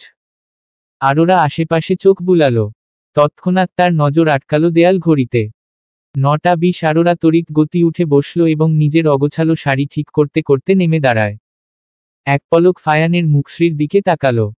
লজ্জায় জোরতায় কাবার্ড থেকে একটা 3 পিস বের করে ওয়াশরুমে চলে গেল। তার পক্ষে সম্ভব না শাড়ি সামলানো। গোসল সেরে চুল মুছতে মুছতে বেরিয়ে আসতেই দেখল ফায়ান উঠে বসে আছে। গায়ে তার সাদা টি শার্ট জড়ানো। আরোরাকে দেখতেই সে ঘুমোঘুম কণ্ঠে বলে উঠল, এটা কি ঠিক বউ, তুমি আমায় একা ফেলে উঠে গেছ? চুপ করুন, আপনি কি বাচ্চা যে আপনার সঙ্গে আমার শুয়ে থাকতে হবে? ঢং বাদ দেন, অলরেডি 10টা বেজে গেছে। বাড়ি ভর্তি মেহমান, কি ভাববে তারা? হু কেয়ার শ? ইংলিশে পটর পটর ছাড়ুন, কেউ কেয়ার না করলেও আমি করি। আপনার শরম লজ্জা লোভ পেলেও আমার যথেষ্ট আছে। বলেই আয়নার সামনে গিয়ে বসল। ফায়ান বিড়বিড় করে বলতে বলতে লাগে, বিয়ের একদিন পার হতে না হতেই বউ আমার বাঘিনী রূপ নিয়েছে। কিছু বললেন? ফায়ান ডানে বামে মাথা নাড়ায়, যার অর্থ না। আরোরা চুল মুছতে মুছতে জবাব দেয়, ফ্রেশ হয়ে আসুন, একসাথে নিচে যাব। ব্রেকফাস্টের সময় ছোটমা সকলের সঙ্গেই আরোরাকে পরিচয় করিয়ে দিল। আরোরা খেতে খেতে সকলের সঙ্গেই কুশল বিনিময় করল। ফায়ান আরোরার পাতে একটু পর পর এটা ওটা তুলে দিচ্ছে। ফায়ানের কাজিনরা এ নিয়ে বেশ ঠাট্টা মশকরা করছে। এ নিয়ে আরোরা লজ্জায় দৃষ্টি নত করে আছে। খাবার টেবিলে সব কাজিনরা, বড়রা আগেই খেয়ে নিয়েছে। আরোরা ফায়ানকে থামাতে গেলেই ফায়ান তাকে এক ধমকে চুপ করিয়ে দেয়। যা দেখে মুনিয়া নামের এক কাজিন বলে উঠল, ভাবি এত লজ্জা পেও না। খেয়ে পেট ভরো, নয়তো ভাইয়ের ধমকে পেট ভরতে হবে। সঙ্গে সঙ্গে হাসির শব্দ শোনা গেল সবার। ছোটমা মুনিয়াকে থামাতে বলে, এই চুপ কর তো। আর ফাই, এটা কিরকম? একদম ধমকাবি না আমার মেয়েকে। ধমক দিয়ে দেখা, তারপর দেখ তোর কি হাল করি। কিছুক্ষণের মধ্যেই আমেরিকা থেকে ফায়ানের মায়ের কল এলো। সারা এবং আজমান উভয়ই আরোরার সাথে কথা বলে আজমান আজ জেগে আছে তার বৌমার সঙ্গে পরিচিত হওয়ার জন্যে। এর মাঝেই আরোরা ফায়ানের মা বাবার সাথে মিশে গেল। তারা দুজন এতই মিশুক এবং বিনয়ী হবে আরোরার কল্পনার বাইরে ছিল। সবশেষে আজমান বলে উঠল, বিয়ের ঝামেলা শেষ হলে ডিরেক্ট আমেরিকা চলে আসবে ফায়ান। আমরা আমাদের বৌমাকে সশরীরে দেখতে চাই। বৌভাত শেষে ফায়ান আরোরাকে নিয়ে আরোরার বাড়ি এসেছে। দিয়া আইমান আপাতত পড়ে যাবে। আইমান তো বৌভাত সেরে বোনের রুম গোছাতে ব্যস্ত হয়ে পড়ে। দিয়া আইমানকে সাহায্য করতে চাইলে আইমান বাধা দেয়। এসব তোমার করতে হবে না, তুমি আরাম করো, আমি আছি কি করতে। করি না সামান্যতে কি সমস্যা? বাড়ির নতুন বউ তুমি। আমার নতুন বউকে কাজ করতে দিয়ে পাপ বাড়াতে চাই না। আল্লাহ জানে বুয়া কই গেছে। শেষোক্ত বাক্যটি আইমান বিড়বিড় করেই বলল। দিয়া মুগ্ধ নয়নে তাকিয়ে রইল আইমানের দিকে। আইমানকে সে যত চিনছে ততই যেন মানুষটার প্রতি দুর্বল হচ্ছে। ফায়ান ভুল করেনি তার প্রকৃত জীবনসঙ্গীকে চিনতে। হুট করে রুহানের হাঁক শোনা গেল। আরে তোমরা কে কোথায় আছো? আমাদের অতিথি তো চলে আসলো। এই শুনেছিস, আরোরার নাকি ফায়ান স্যারের সঙ্গে বিয়ে হয়েছে? এই মেয়ের মধ্যে কি আছে যে ফায়ান স্যারের মতো হার্ড পার্সোনালিটির একজন তাকে পছন্দ করল? আরোরা সকলের এসব কানা ঘুষা শুনলেও কিছু বলছে না। বারংবার এসব কথায় তার হাতের কলম থেমে গেলেও দমে না গিয়ে একইভাবে নোটসগুলো লিখে চলেছে সে। আরিশা তখন এক প্রকার ছুটে ক্লাসে আসলো এবং আরোরার পাশে বসে হাঁপাতে হাঁপাতে বলল, আরু, রুহান আবার আরেক মেয়ের পাল্লায় পড়েছে। এই বদ আমার সামনেই ফার্স্ট ইয়ারের একটা মেয়েকে প্রপোজ করে। কেমন লাগে বলতো? তখনই আরিশা পেছনের কানা ঘুষা শুনতে পেয়ে আরোরার বাধা না মেনে উঠে দাঁড়ায় এবং ওদের উদ্দেশ্যে বলে উঠল, মেয়েদের পেটে পেটে যে এত হাড়িভরা হিংসে থাকে সেটা তোমাদের মতো নীচ মেন্টালিটির পোলাপানদের না দেখলে বুঝতাম না। ফায়ান স্যার যাকে ইচ্ছে তাকে বিয়ে করুক, তাতে তোমাদের অধিকার কে দিল আরোরার সম্পর্কে কটু বাক্য ব্যবহার করার, তাকে নিয়ে আজেবাজে বলার? আরোরা ফায়ান স্যারের মতো হাজবেন্ড পেয়েছে বিকজ শি ডিজার্ভ হিম। অন্যকে হে করার আগে নিজেদের চেহারাটা একটু আয়নায় দেখে নিও। সকল সৃষ্টিই সুন্দর, তাই বলে তোমরা নিজেদের বিশ্ব সুন্দরী মনে করো না। নিজেদের লিমিটের মধ্যে থাকো, নয়তো ফায়ান স্যার যে তোমাদের কি হাল করবে ইউ কান্ট ইভেন থিঙ্ক। বলেই আরিশা আরোরাকে এক প্রকার টেনেটুনে বাইরে নিয়ে গেল। কি হলো, আমার বউটা এমন মুখ গোমরা করে আছে কেন? আরোরা কোনো উত্তর দিল না। সে একমনে বাইরের দিকে তাকিয়ে আছে। ফায়ান স্টেয়ারিং ঘুরাতে ঘুরাতে তপ্তশ্বাস ফেলে এবং থমথমে গলায় বলে, you are a strong girl. কে কি বলল তা নিয়ে এত ভাবো কেন তুমি? মনে রাখবে তোমার হাজবেন্ড আমি ফায়ান। ফায়ান কারো ধারে না, ইভেন তুমিও ওদের কথায় বিয়ে করনি।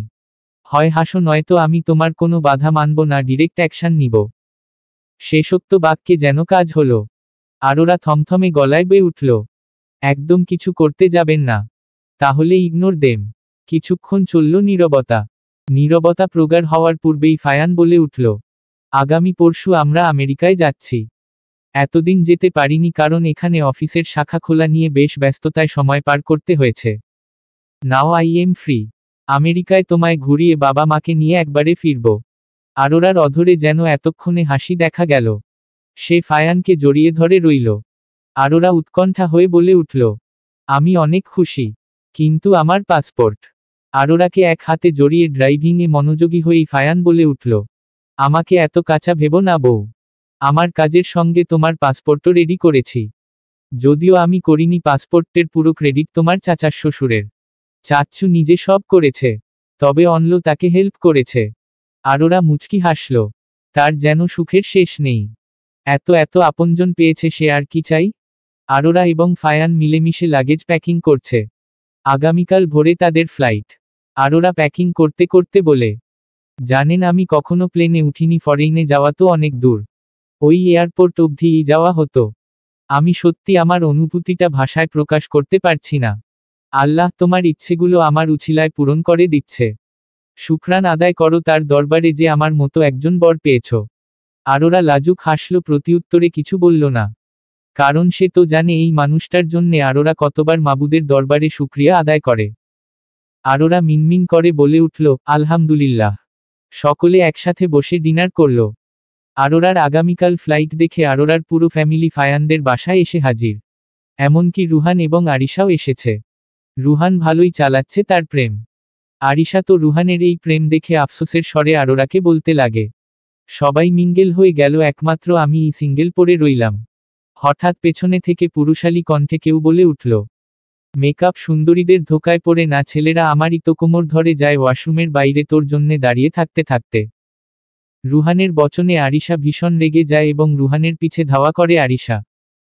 আরোরা হাসতে হাসতে বলে, তোরা আর শুধরালি না। আরোরা হা করে রাতের আমেরিকা দেখছে। ভার্জিনিয়ার এক এয়ারপোর্টে ওরা ল্যান্ড করেছে। আরোরা ভার্জিনিয়ার এই সৌন্দর্য দেখতে দেখতে আনমনে ফায়ান্নর উদ্দেশ্যে বলে উঠল, আপনার জন্মভূমি একটু বেশিই সুন্দর ইংরেজ সাহেব। ফায়ান লাগল। এক হাতে 2 লাগেজ নিয়ে বলতে লাগে, ওটা একটু আকটু লাগবেই, কিন্তু পরমুহূর্তে দেখা যাবে তুমি বিডিকে মিস করছো, জন্মভূমিগুলো এমনই। আরোরা অধর জোড়া প্রসারিত করল। ফায়ান চারপাশে চোখ বুলিয়ে ভিকিকে দেখতে পেল। ফায়ান অধর বাঁকিয়ে হাসল।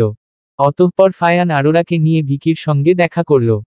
ফায়ান ভিকির সম্মুখে আসতেই ভিকি হাসি মুখে বলে উঠল, ওয়েলকাম স্যার। ফায়ানের প্রবাসে অবস্থিত আরোরার দিকে নজর বুলিয়ে বিনয়ী স্বরে বলে ওঠে, ওয়েলকাম ম্যাম। অতঃপর ভিকি তার পেছনে অবস্থিত গাড়ির দরজা খুলে দেয়। ফায়ান আরোরাকে ইশারায় গাড়িতে উঠতে বললে আরোরা উঠে বসল। ফায়ান ভিকিকে লাগেজগুলো দিয়ে নিজেও উঠে বসল। ভিকি লাগেজগুলো গাড়িতে উঠিয়ে ড্রাইভিং সিটে গিয়ে বসল। চলতিপথেই আরোরা হোয়াইট হাউস দেখতে পেল। ফায়ান আরোরার কানের কাছে মুখে নিয়ে বলে, এটাই হোয়াইট হাউস। রাতে দেখে খুব একটা মজা নেই, সময় নিয়ে একদিন ঘুরতে আসবো ইনশাল্লাহ। আরোরা এবং ফায়ান আমেরিকায় অবস্থান করছে প্রায় 25 দিন পার হয়েছে। এতদিনে আরোরা বেশ ঘুরেছে ফায়ানের সঙ্গে। ফায়ান এখন ভীষণ ব্যস্ত অফিস নিয়ে। কাজ শেষ হলে শীঘ্রই তারা দেশে ফিরে যাবে আজমান এবং সারা সহ। আমেরিকার অফিসের দায়িত্ব ফায়ানের বিশ্বস্ত একজনকে এবং ভিকিকে দিয়ে যাবে। ভিকি ফায়ানের বিশ্বস্ত লোক, অর্থাৎ তার ল্যাসি আন্টিকে সব কাজে হেল্প করবে। আর বিডিতে বাপ বেটা একসাথে সামলাবে। ফায়ানের অ্যাসিস্ট্যান্ট হবে অনল। আরোরার কথায় ফায়ান তার গ্যাং ছেড়ে দিয়েছে। সে আর খুন খারাপি করে না। নিজে খুন খারাপি না করলেও তার কেস সামলানো অব্যাহত আছে। ইকবালকে সে বেশ ভালো ভালো আইডিয়া দিতে সক্ষম। ইদানিং আরোরা বেশ দুর্বল ফিল করে। কিছু খেতে পারে না, খেতে গেলেই সব বমি করে ফেলে দেয়। মাঝে মধ্যে তার ভীষণ মাথা ঘুরায়। তার এমন অবস্থা দেখে ফায়ান নিজেও বেশ চিন্তিত হয়ে পড়ে। এদিকে আরোরার অসুস্থতা, অপরদিকে কাজের চাপ। ফায়ান চাইলে তার বাবাকে কাজে দিতে পারে, কিন্তু তার বাবাকে এসবে জোড়াতে চায় না। ফায়ানকে চিন্তিত দেখে আরোরা টলমল হাত এগিয়ে ফায়ানের গাল ছুঁয়ে দেয় এবং দুর্বল কণ্ঠে বলে ওঠে, এত চিন্তা করছেন কেন? আমি মায়ের সঙ্গে ডক্টরের কাছে যাব, ইটস ওকে। কিন্তু? কোনো কিন্তু না। দ্রুত কাজ শেষ করুন, আমাদের তো দেশেও যেতে হবে নাকি? ফায়ান দীর্ঘশ্বাস ফেলে মাথা নাড়ায়। অতঃপর আরোরাকে জড়িয়ে ধরে বলে, দ্রুত সুস্থ হয়ে যাও বউ, তোমার এই অসুস্থতা আমায় কুরে কুরে খাচ্ছে। আরোরা কিছু বলল না। আবেশে চোখ বুজে রইল এবং কিছুক্ষণের মধ্যে ঘুমে ঢলে পড়ল। আরোরা অশ্রুসিক্ত নয়নে তার পেটে হাত দেয়। অদ্ভুত এক শিহরণ, ভালো লাগা কাজ করছে তার মধ্যে। তার ক্রন্দন দুঃখের নয়, সুখের। রিপোর্ট নিয়ে ওরা সোজা বাড়িতেই ফিরে।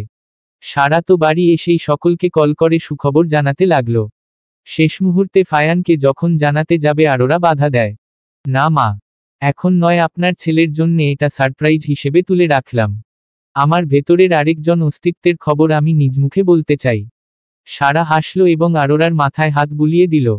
দূর থেকে আজমান সোফায় বসে ওদের দুজনকে খেয়াল করছে। তার মুখেও সুখের হাসি। সে দাদা হবে। রাতে ফায়ান অনেকটা চিন্তিত হয়েই বাড়িতে ফিরল। এসেই মাকে বলতে লাগল, মা, কাজটা মোটেও ভালো করলে না। তোমাকে বলেছিলাম রিপোর্ট আসলে সঙ্গে সঙ্গে জানাতে, আমায় টেনশনে দেখতে ভালো লাগছে বুঝি? সারা আইস করে চা পান করতে করতে বলে, তোর বউ না করেছে তাই বলিনি। কেন? মানা করবে কেন? আমি জানলে কি সমস্যা? তোর বউকেই জিজ্ঞেস করে নে, আমরা কি জানি? ফায়ান চোখ মুখ লাল করে নিজের রুমের দিকে যেতে অগ্রসর হয়। হাউ ডেয়ার ইউ আরোরা, তুমি মাকে রিপোর্ট জানাতে না করেছ কেন? রিপোর্টটা আমি পড়ে শোনাতে চেয়েছিলাম তাই। তাহলে একটু রহম করো, এই বান্দার উপর দয়া করে পড়ে শোনাও। আরোরা মুখ টিপে হাসে।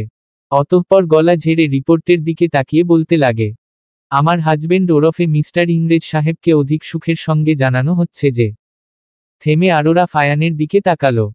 অতঃপর ফায়ানকে পাশে বসার ইশারা করল। ফায়ান উত্তেজিত হয়ে আরোরার পাশে গয়ে বসে পড়ল। আরোরা আলতো করে ফায়ানের ডান হাত নিজের পেটে রেখে আলতো কণ্ঠে বলল, অভিনন্দন, আপনি বাবা হতে চলেছেন। ফায়ান এক মুহূর্তের জন্য থমকে গেল। কেমন যেন অনুভূতিশূন্য হয়ে কে গভীরভাবে বোঝার প্রচেষ্টা চালাচ্ছে। হঠাৎ ফায়ান আরোরাকে জড়িয়ে ধরল খুবই নিবিড়ভাবে। বউ বউ বউ, তুমি জানো না তুমি আমায় কোন খুশি দিয়েছ। সত্যি আমি ভাবতে পারছি না। আমি বাবা হব, আমায়ও কেউ পাপা বলে ডাকবে, আমিও কাউকে নিজ হাতে হাঁটতে শিখাবো। সব স্বপ্ন লাগছে আমার। থ্যাংক ইউ পিজেন, আমার জীবনে আসার জন্য, আমায় ভালোবাসার জন্য, আমায় এই সুখের দিন অনুভব করানোর জন্য, সবশেষে আমার কালো দুনিয়াকে রাঙিয়ে তোলার জন্যে। আরোরা হেসে বলে, আপনাকেও ধন্যবাদ আমার বাবুর আব্বু। আমায় এত এত ভালোবাসার জন্য, আমার যত্ন করার জন্য, আমায় এত সুন্দর পরিবার দেওয়ার জন্য। এখন শুধু শীঘ্রই দেশে ফিরতে চাই আমি। হবে পিজেন, সব হবে। দ্রুত ফিরবো আমরা বিডিতে। তুমি আমার অভ্যন্তরের প্রণয়ী পায়রা, তোমার প্রণয়াসিক্ত বচন অভ্যন্তরে প্রবেশ না করে পারে বলো? ভালোবাসি আমার প্রীতি পিজেনকে। চলুন না একসাথে নামাজ আদায় করি এবং আল্লাহর দরবারে এই সুখের জন্যে শুকরিয়া জ্ঞাপন করি। অবশ্যই, আমি ফ্রেশ হয়ে অজু করে আসছি, তোমার অজু আছে তো? আরোরা মাথা নাড়ায়। ঠিক আছে, আমি তাহলে দ্রুত যাই। আর হ্যাঁ, একদম বিছানা থেকে নামবে না। কিছু দরকার হলে মাকে ডাকবে, উত্তরে আরোরা স্মিত হাসল। এখনই ফায়ানের যত্ন বেড়ে গিয়েছে। ফায়ান যেতেই আরোরা দীর্ঘনিশ্বাস ফেলে এবং জানালা ভেদ করে আকাশের দিকে দৃষ্টি বুলিয়ে মাবুদের প্রতি অসংখ্য শুকরান গুজার করে। হে আমার করুণাময়, আমাদের এই সুখে কারো নজর না লাগুক, আমাদের এই ভালোবাসাময় মুহূর্তগুলো এভাবেই কাটুক দীর্ঘদিন, আমিন। সমাপ্ত।